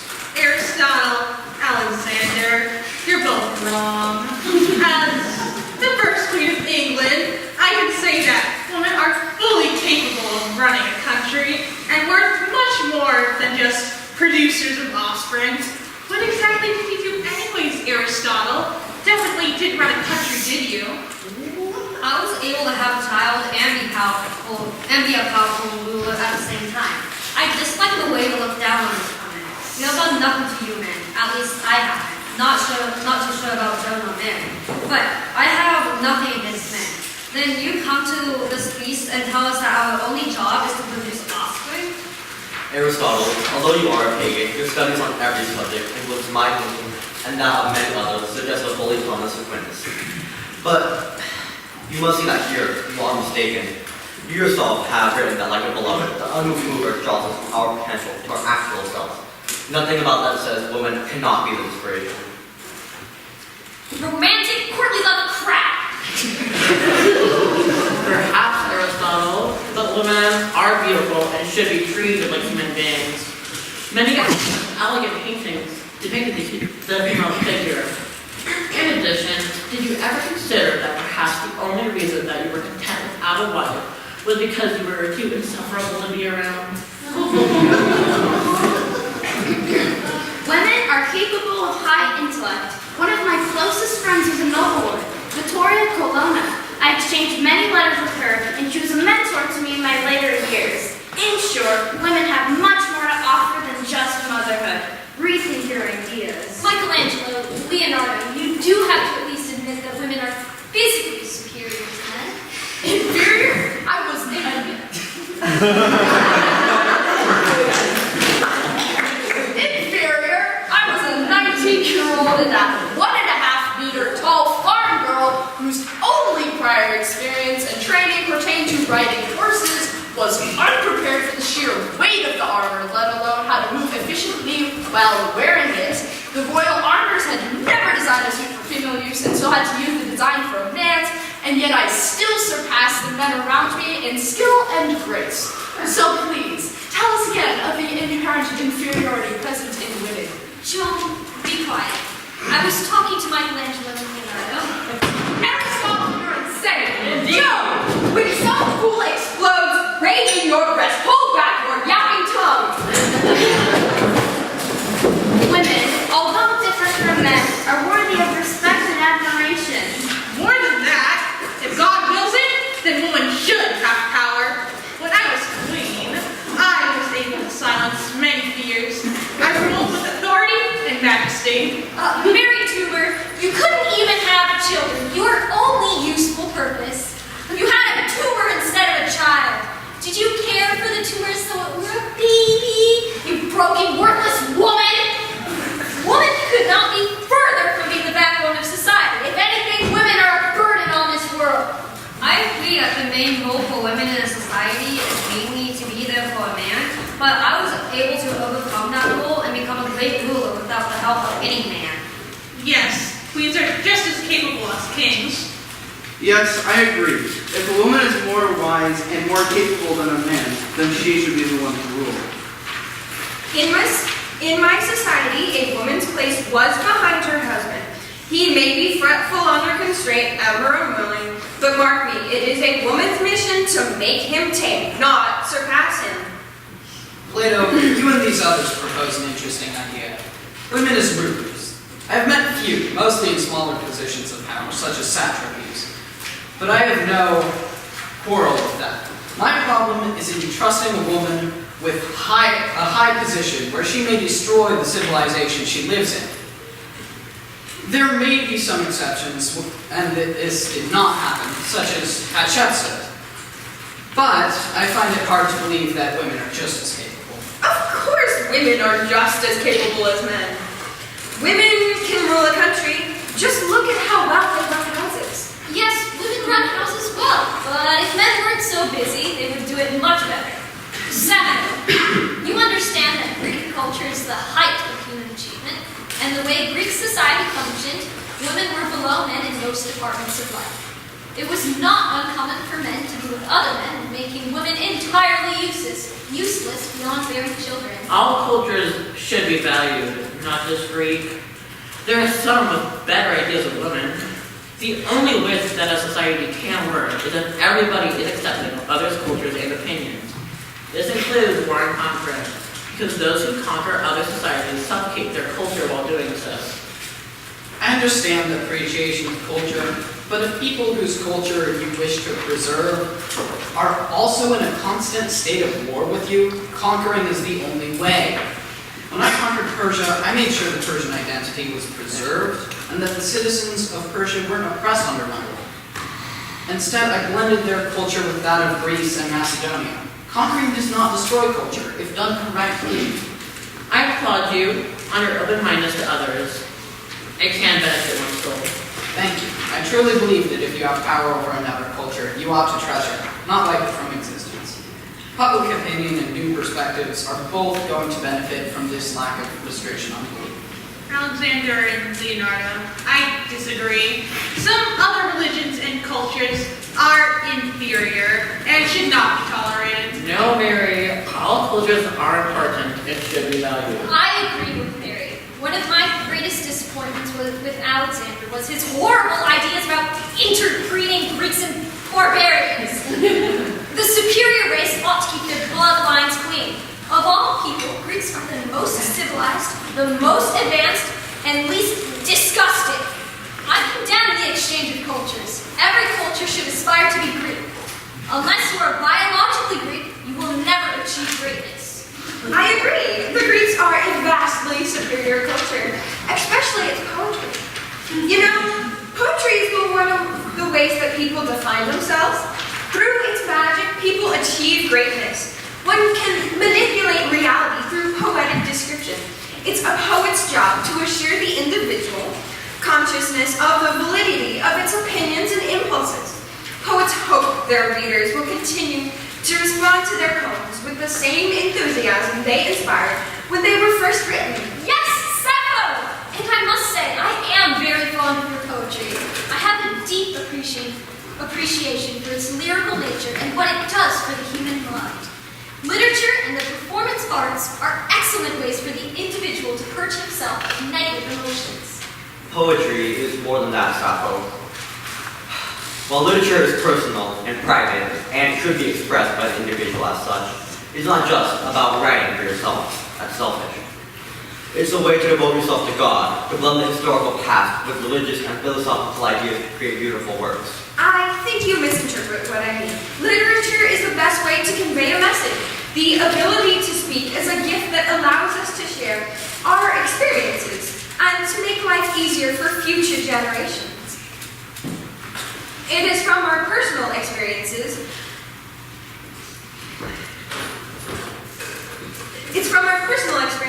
that we are allowed to connect with the people around us and share the words of the gods. Yes, I understand that literature conveys meaning, but you said that the most significant material comes from individual experience. While individual experience is an important part of writing, following God and glorifying Him is so much more important. Dante, I admire your rich writing and devotion to God. I even wrote poetry to you. I was greatly inspired by your Inferno, specifically in my painting, The Last Judgment. Thank you for staying faithful through your exile and other hardships. Aw, that's sweet. I can see that you still support me, Michelangelo, even when Florence didn't. It touches me that an artist as great as yourself would respect my works. What an honor to be in your presence. I truly appreciate and understand the work of poets like you. How powerful. Having been a fan of various poets in my life, I know the effects of literary works, and I agree with you, Sappho, about its power. One example is the Aeneid by Virgil. He was planning to burn it because he was unfinished and he was deathly ill. I'm sincerely in love with the piece, as it seemed like a reflection of my own life and values, and I'm glad I was able to save it. Yes, Virgil wrote lovely poetry. It's that connection between a poet's work and the reader's own life that all poets hope for. I think it was Dante were to listen to you, my dear friend. Virgil used the stories he had been told and his life to create an epic that connects to the reader. Sappho, you're wrong. If you knew the first thing about me, you would know that I love Virgil. He was always one of my greatest influences and inspirations and a hero to me. He was one of the main characters in my Divine Comedy. His ancient Roman movie was my own. Times long past also affected me. Alexander, as an artist of the Renaissance, I was influenced by the works of your Asian culture. I'm especially fond of the Hellenistic sculpture Glaucon and his sons. The drama and magnificent scale of the piece impressed me, and I incorporated these elements in my own sculptures, such as the David and the Dying Slave. I'm glad that the art of my time has survived the ages. Culture is the important core to any civilization, along with science, of course. So my empire lives on within them. Art is pointless. It is a shadow of the physical world, which is a shadow of the intelligible world. Since the physical world is not really real, then why is it art? Plato, that is absurd! How can one unite with the good through the shadow of a shadow? Art is no mere shadow. Through its external beauty, one can follow the steps to God. By nature, we humans are godlike, as we have the agency and the power to create. The creations you speak of are made of elements from the physical world, and because the physical world is a shadow of the intelligible world, that means that art is a shadow of a shadow, which makes it meaningless. While I agree that it is a higher version of reality, you are wrong, Plato, at least about art. It can guide the human race to enlightenment. Besides, even if it is just a bad copy, the world is beautiful and worth recreating. Without art, culture will never progress. Michelangelo, I share your values about artistic ability and that it relies on more than just talent. Some of my best works were created in tandem with my knowledge of the sciences. Yes, Leonardo, I'm glad we can agree. I believe that you should push yourself to your fullest potential for your work. I spent decades painstakingly perfecting my craft, which took a toll on my personal life, or lack thereof. I was so consumed with my work that I felt great distress and with great physical strain, and I had no friends of any kind, nor did I want them, and I did not have enough time to eat as much as I needed. The sacrifices I made and social conventions I broke for my career resulted in pieces of only the highest quality. Michelangelo, while I admire your ability to work tirelessly and your fine work produced doing so, I must disagree on your method. While I am procrastinating, I am practicing my craft. As I once told Ludovico, the Duke of Milan, men of lofty genius sometimes accomplish the most when they work the least. Why do you believe that one always can and should keep working through their ailments? Although I look down upon procrastination, I respect your art. My method is beneficial in many aspects, despite its downsides. I spent 4 long years painting the Sistine Chapel ceiling for Pope Julius. As you can imagine, the constant strain on my shoulders and back from painting over my head for years did me no good. But because I overcame obstacles, I grew as an artist and completed the project, despite my ailments. I see. And what is your view on surveying or studying nature and the universe? It is essential. As I said earlier, my anatomical studies greatly improved my art, as best reflected in my sculpture David. It is full of the closest observation of real bodies, living and dead. If you do not mind me asking, how did you feel about your work? I never felt like I had ever done enough to satisfy myself. My last words were, I have offended God and mankind because my work did not reach the quality it should have. Even as I died, I could not be happy with the work I had done. Sadly, I can relate to you only too well. Throughout my career, I had completed far less than I had wished to. In a strange sense, I always felt limited by the physical world, and I hoped that in death, my soul's release could allow me to exceed these limitations. Even so, I know that my work is better than that of any other artist of our time. When I was a youth, I criticized the art of my peer. He was offended and struck my face with a powerful blow, knocking me unconscious. My broken nose eventually healed, but it was flattened for the rest of my life. Speaking of personal life, what were your relationships like? Did you ever marry? My work took up most of my life, and I never had a positive relationship. In April of 1476, I was accused of engaging in sodomy with a male prostitute. Though I wasn't homosexual, I had never engaged in sodomy. After that traumatic experience, I never married. Leonardo, I am so sorry to hear of those accusations. I experienced similar struggles, as I am homosexual as well, and I never married. I wrote many romantic sonnets for the nobleman Tommaso dei Cavalieri, a close companion of mine. Michelangelo, it is truly refreshing to meet another person who shares one of the same burdens as I, and that you feel comfortable with expressing your emotions openly. Yes, I am happy to hear your support. As you all know, our time was harsh towards men like us. How sad. It was not always easy for me, but thankfully I used my art as an outlet. Although I eschew intimacy, it would have been nice to have a partner in my old age, but sadly, I was always busy with my work. I am glad that you were able to have an outlet in your life, and I can sympathize with you are wanting a partner in your old age. The final years of my life were quite lonely. However, in my earlier life, I was comfortable with my sexuality. In the days of ancient Athens, Michelangelo and Leonardo, your inclinations would have been considered completely normal. It is remarkable how the opinions of cultures and times change so much and express so much variety. However, the central questions that we all strive to answer with our religions, philosophies, and politics are the same. We may become sidetracked by the details or by selfish needs, but we are all searching for the best way to live together and to get along with each other. and at the same time to develop gifts we bring to the world and to pursue wisdom. I know that we cannot always agree, but we must keep asking these questions and seeking answers together. By keeping the conversations going, we have hope.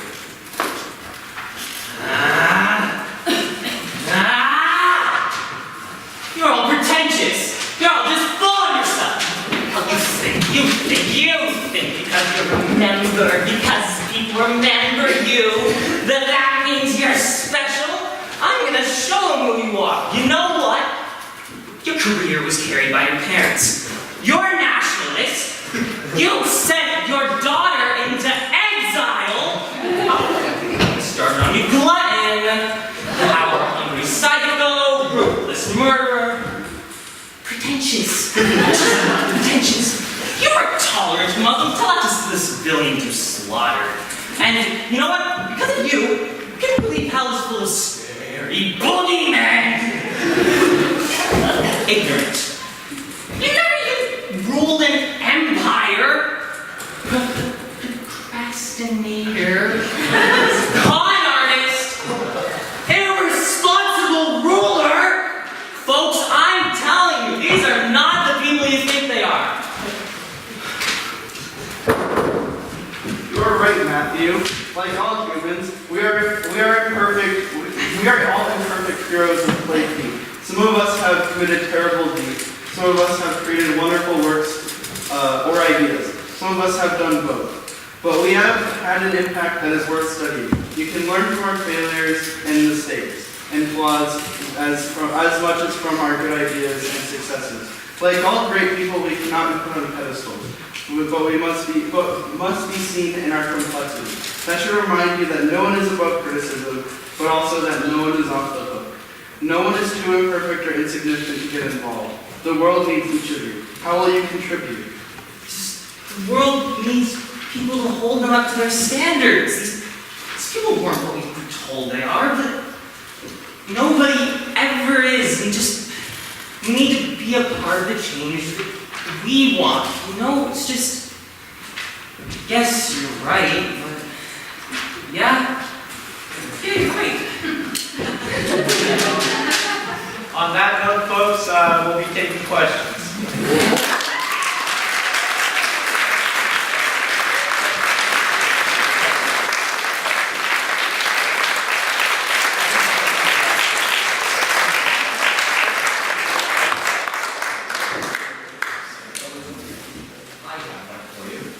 First, I have been troubled with the following question ever since I took high school philosophy. And that was, I simply do not understand what the nature of the good is. Could you help me understand what the nature of the good is? Oh, the nature of the good is essentially the balance between two sides of yourself. The more inhumane side, which we've got some fun people over there who represent that. And then there's a little bit more of the platonic side of you, which is all goodness, and like a Sokka.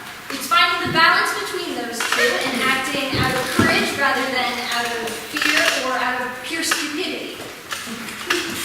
Thank you. I'm afraid I've gone on the rubric of pure stupidity too long, but I appreciate it much. You're welcome.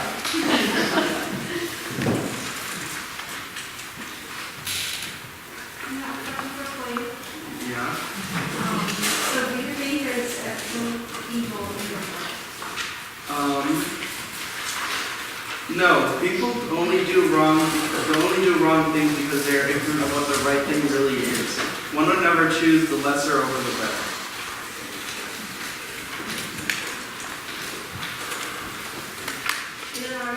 What was your inspiration for Mona Lisa?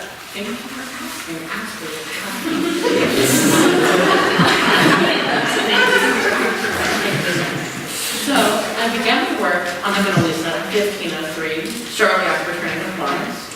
The Mona Lisa actually was not from my mind, but instead it was from life. And I was commissioned by Francesco del Giocondo to paint a portrait of his wife. And Giocondo himself was a recently widowed silk supplier with a 2-year-old son. And then I accepted his request, mostly because he had helped represent me in many legal suits. And then our families were also acquaintances because my father was a notary for the Church of Santissima and Annunziata, and Giocondo worshipped there, and he also lent us money. And then at the time, I actually really had an idea how popular painting would become.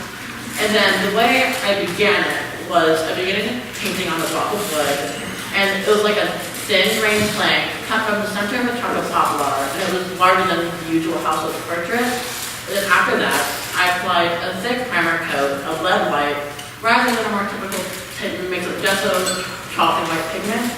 And then I continued to work in layers, which ended up creating a realistic quality of shadows in the cheek and jaw. And then because of the undercoat, when light bounces off the painting, it reflects through the layers, which gives the impression of a lifelike figure. And then to create the shadows on the figure's face, I created a mix between iron and manganese mix to create a perfect burnt umber pigment. And then before creating all the painting, I created many complicated sketches depicting the layers of the human face. And I also have recorded dissecting dead bodies to figure out the human mouth and how the muscles in the mouth work, which is how I use the smile that is so well known today.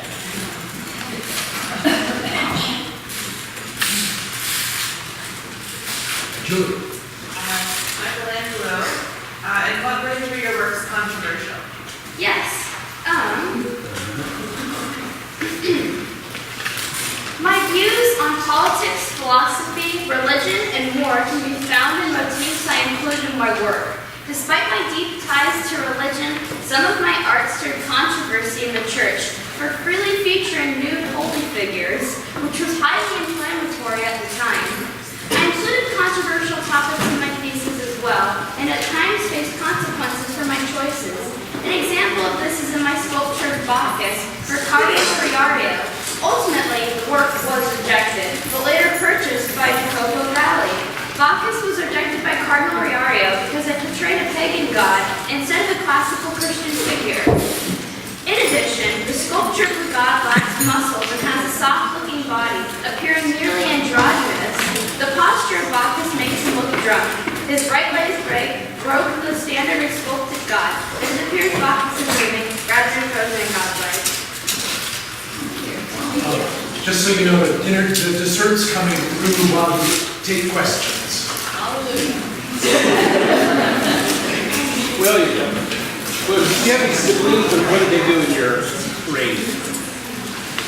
Yes, I had a half-brother named Odo, and he was a good companion throughout my life. He was a bishop under me, as well as Earl of Kent, and he fought beside me in the taking of England. We eventually came to a disagreement when I threw him in prison because he tried to travel to Rome to become pope without informing me. He was released after my death.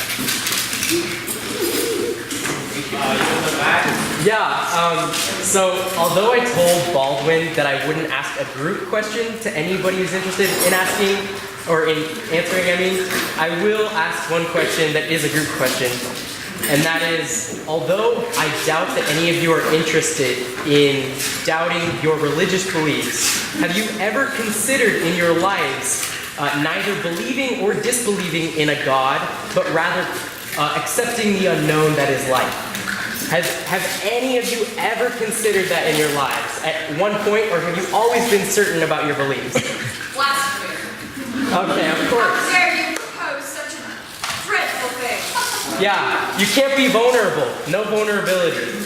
Yeah? If I may speak, I've actually learned to accept the universe the way that it is, and I believe that the universe is just something that we should embrace because there's so much that's unknown that we haven't learned about yet. Yeah. So while I still believe in my God, I'm willing to accept that there might be something else out there that I'm not aware of. Nice. All right. Because Socrates was executed and it was, people thought that it was because he was questioning the God. I don't think that people should worship gods who aren't allowed to question. All right. Yeah. I mean, I went on a crusade and killed many Muslims for my God, so no questions. It's cool. All right.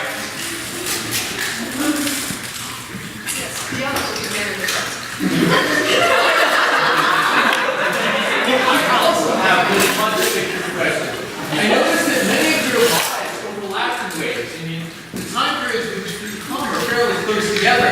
but then the groups of you are separated by long stretches of time. Is it that there was nothing of interest that happened in the 1,000 years between Augustus and Julian? Or is it that you were all taking periods of war and turmoil, and somehow that gave lives more interesting lives that now we remember? And both the Pax Romana and the Dark Ages were kind of all about the same. Well, War is the best way to come to glory. So, without it, it's hard to know that. And war brings forth the most noble in our societies, which is why we're here today.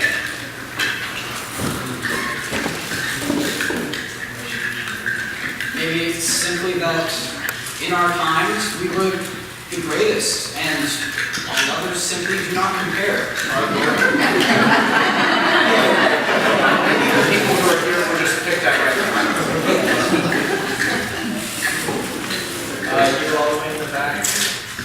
Yes. Jennifer, did you get along well with the soldiers? Surprisingly I did. Once I earned their respect, they listened to me rather well, and I was able to keep them from swearing, and I actually even convinced them to go to church regularly. I believe that the reason I was so influential was because my presence inspired the French to a series of victories, and my enthusiasm for bold and aggressive strategies changed the course of the war. And I was just a sign from God that they were in the right and had a just cause to go to war. So, I mean, that was one of the aspects of why I was so confident as well.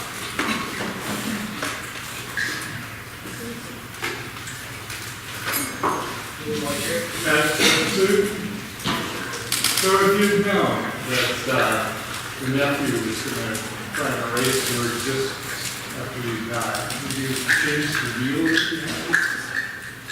No, I probably would not, because at the time we were both happy, and even if we wasn't unhappy, I was happy, so.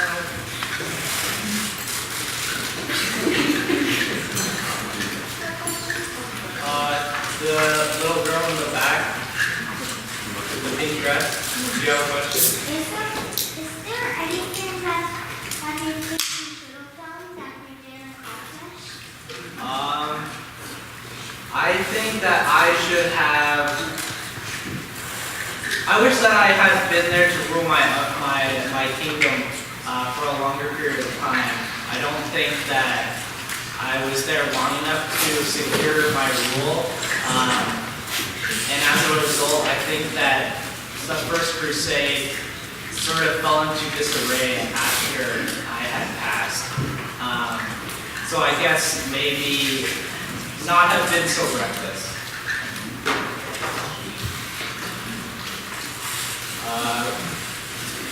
You in the front there? Question from there.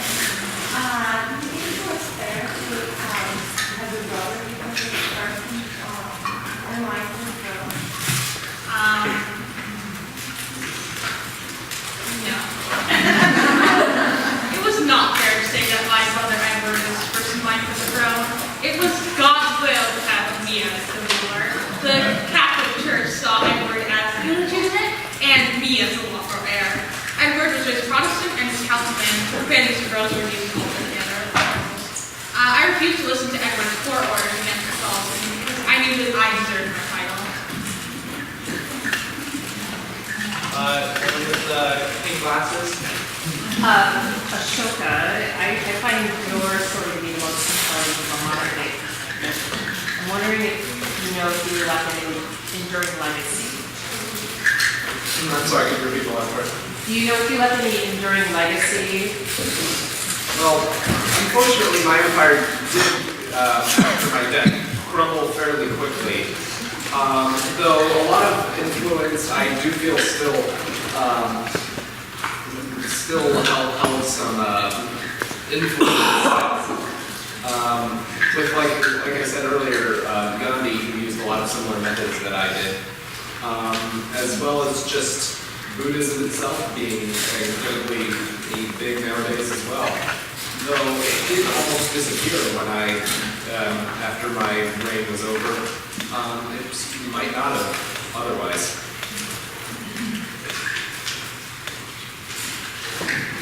Yeah, Sappho, you mentioned that there's another verse named after you, Sapphic verse, what's that? Yeah, so the Sapphic stanza is actually a fairly common stanza, which is distinguished by the placement of stressed and unstressed syllables. Sapphics are made up of any number of four-line stanzas. The original Sapphic form was determined by the quantitative meter, based on the nature of the ancient Greek language, in which syllables were either long or short, depending on vowel length and ending sound. Starting with a stressed syllable, as opposed to the familiar iambic foot that begins on an unstressed syllable, provides a sense of forcefulness and urgency to the Sapphic, while the extra unstressed syllable at the core of the first three lines offers a pause or a caesura within the driving moment. For example, let me quote a Victorian poet by the name of Charles Swinburne? I have no idea how to pronounce it. So the goddess fled from her palace with awful sound of feet and thunder of wings around her, while behind a clamor of singing women severed the twilight.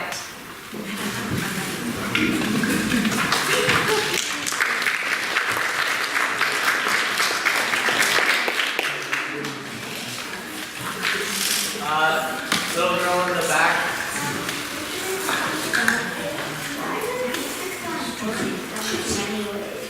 I can hear you. Speak up. Why was Beatrix so important to you anyway? Why was what? Beatrix. Oh.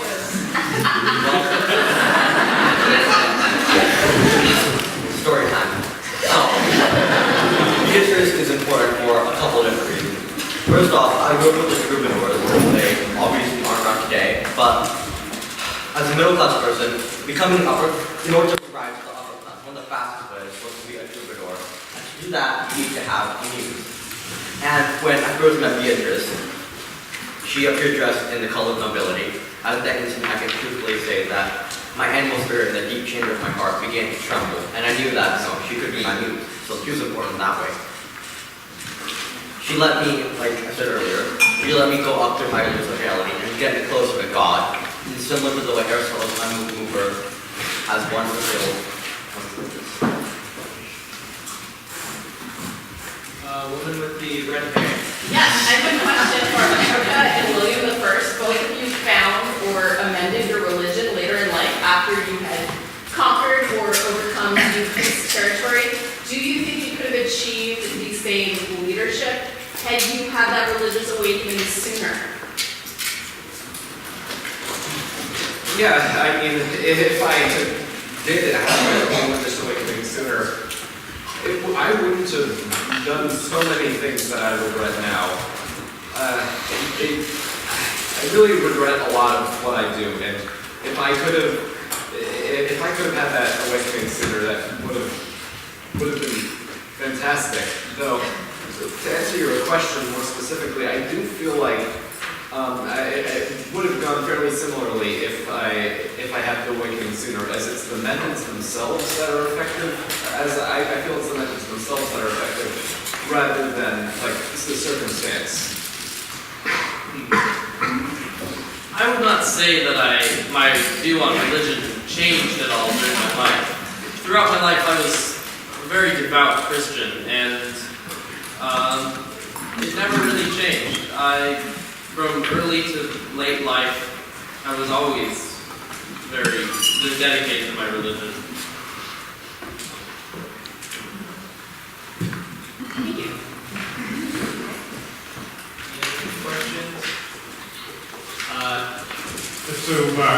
Alexander, do you feel the same way that Baldwin did about your rule was cut short? You died relatively young. Oh, most definitely, yes.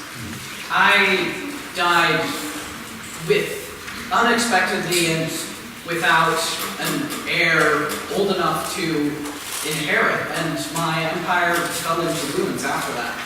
So, if I had lived longer, I probably could have had the entirety of Asia, possibly even Europe. That would have been pretty nice. Succession planning is important. Women in the pink dress. This is for William. How did you divide up your lands among your children, and how do you think that affected the near future course of Europe? Upon my death, I granted Robert, my eldest son, the Duchy of Normandy, but not England. I gave the Kingdom of England to my middle son, William, and my third son, Henry, received only 5,000 pounds. As for long-term results, it reduced my holdings power overall because they were not one united country. And although, however, Henry, my third son, claimed England later on, and then even later on reclaimed Normandy, and once again restored my past kingdom.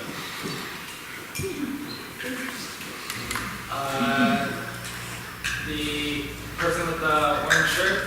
Augustus, what do you feel would have been different had Caesar died later on?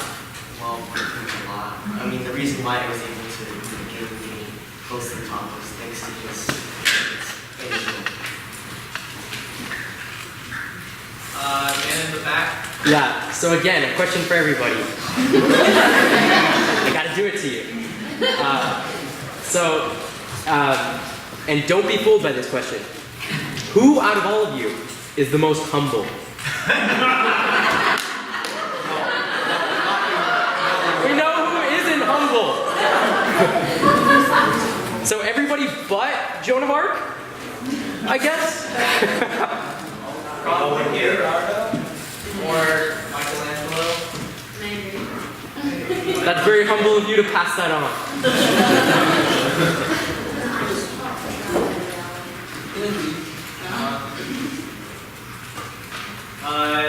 You over there? Yeah, Aristotle, I was wondering, with you attending Plato's school, why are you so opposed to a lot of his beliefs? Well, he wasn't my only influence. I had many others as well. He was just the guy who made me a legit.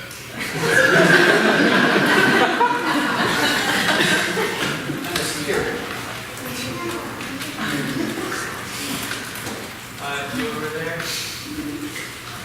Yeah. I have a question for Hatshepsut. Why do you think your nephew tried to have your memory destroyed? There could be many possible reasons he tried to have the memory of my main race. One of the most likely reasons was to ensure his descendants being able to continue to rule as a pharaoh. Thomas III might have been trying to help by attacking the images of me as king and thus magically denying my kingship. Another reason that some people think, though it doesn't make sense to me, is that he secretly held a grudge against me when I ruled and held some power because of my rule. This theory does not make sense to me because we made an agreement that allowed both him and me to do what we wanted.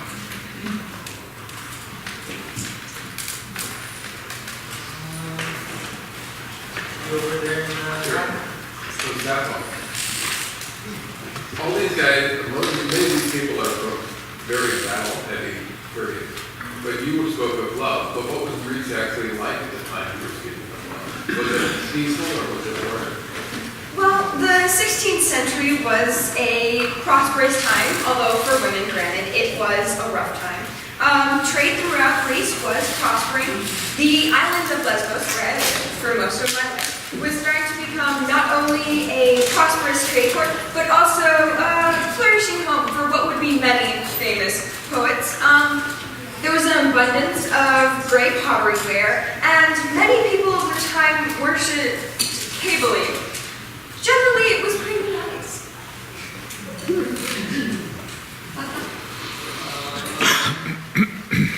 Over there. I have a question for Leonardo. What was your biggest obstacle while creating pieces? Well, as you guys know where I'm from, Matthew. Throughout my entire life, I have been a procrastinator. While some do it naturally, I like to think of it more as a sport. And an example of this is while I was working on The Last Supper, one of my most well-known pieces now. I would sit and stare at the long wall with the mural that I was painting on for a duration of time, maybe 1 or 2 brush strokes, and then leave for the day. And then, while some do see my method as unproductive, I believe that sometimes it is the best use of my time, because my creativity cannot be rushed and must come naturally. And, well, I did often fail at finishing commissions. I knew that if I had finished them, they would not have been the best possible work that I could have done.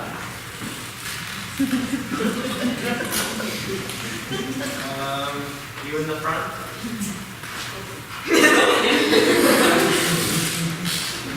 A 4-month trial. So what was that like? Yeah, thanks for bringing that up.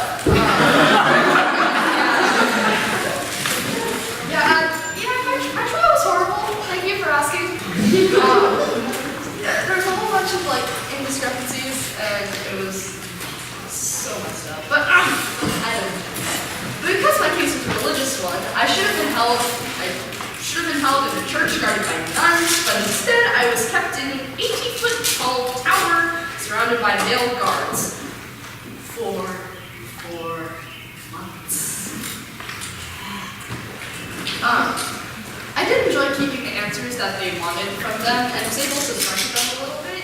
For example, one time I was asked if the Archangel Michael was naked when he spoke to me, and I got to say, did you think that God could have gotten any clothes?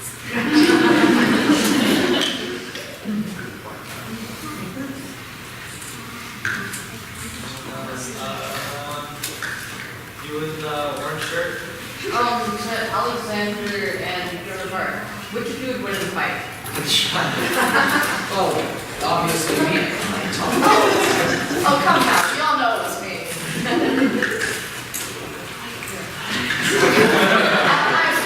You only participated in 2 battles. Oh, I participated in more than that. I participated in several. Several. As opposed to, say, I've actually lost count. How old were you? Over what period of time did you do all of your fighting? Well, quite a bit longer than you, seeing as you weren't able to evade capture. I was captured being honorable. I was defending the rear of my troops. What were you doing when you died? You got bit by a mosquito.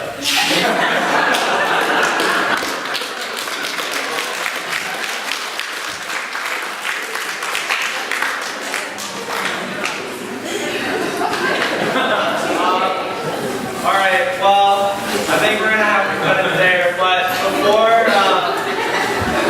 we end the program, I'd like to give some thanks to some people that have really helped out the program this year. I'd like to start with David and Julia Rule for helping with our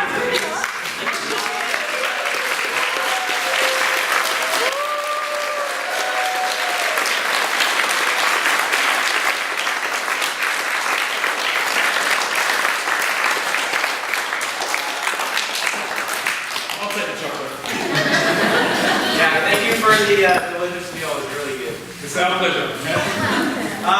Then next one is Liz Dubois.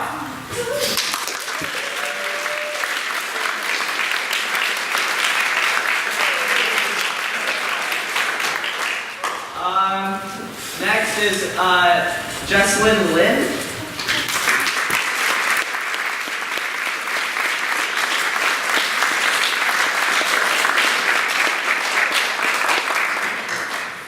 Janice Bailey Renderos.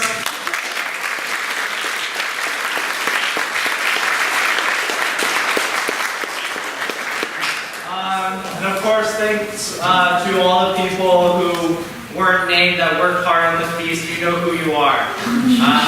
Thank you very much.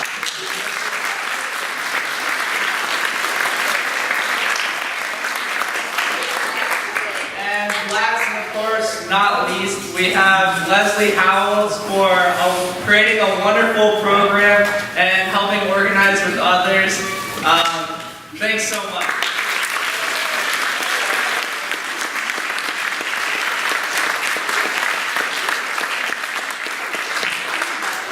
And of course, Kale, we couldn't forget Kale.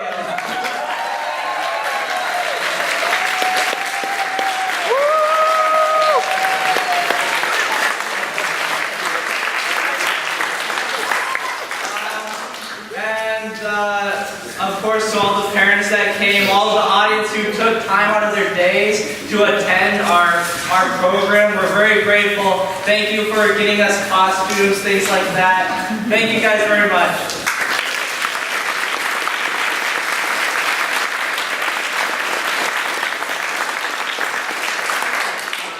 One last thank you to Matthew Ho.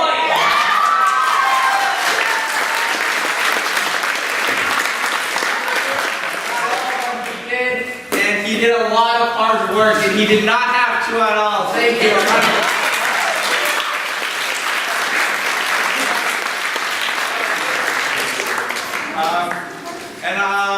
We'd like to lead you guys in a Middle English song about spring to end off our event. So you can find this in the back of your program, right? You can find the lyrics for it. We know about those after the lyrics, see all the lyrics. Keep track of that. Yeah, we need our no.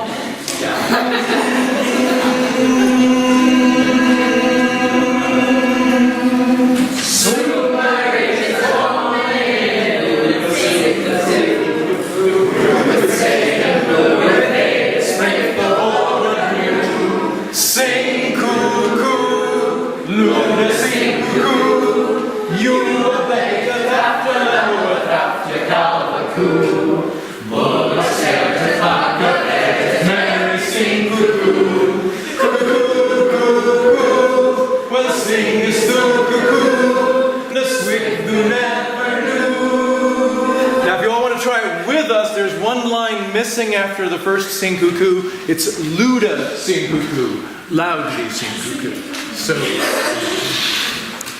So Mary's a coming in, Luda sing cuckoo, good sing.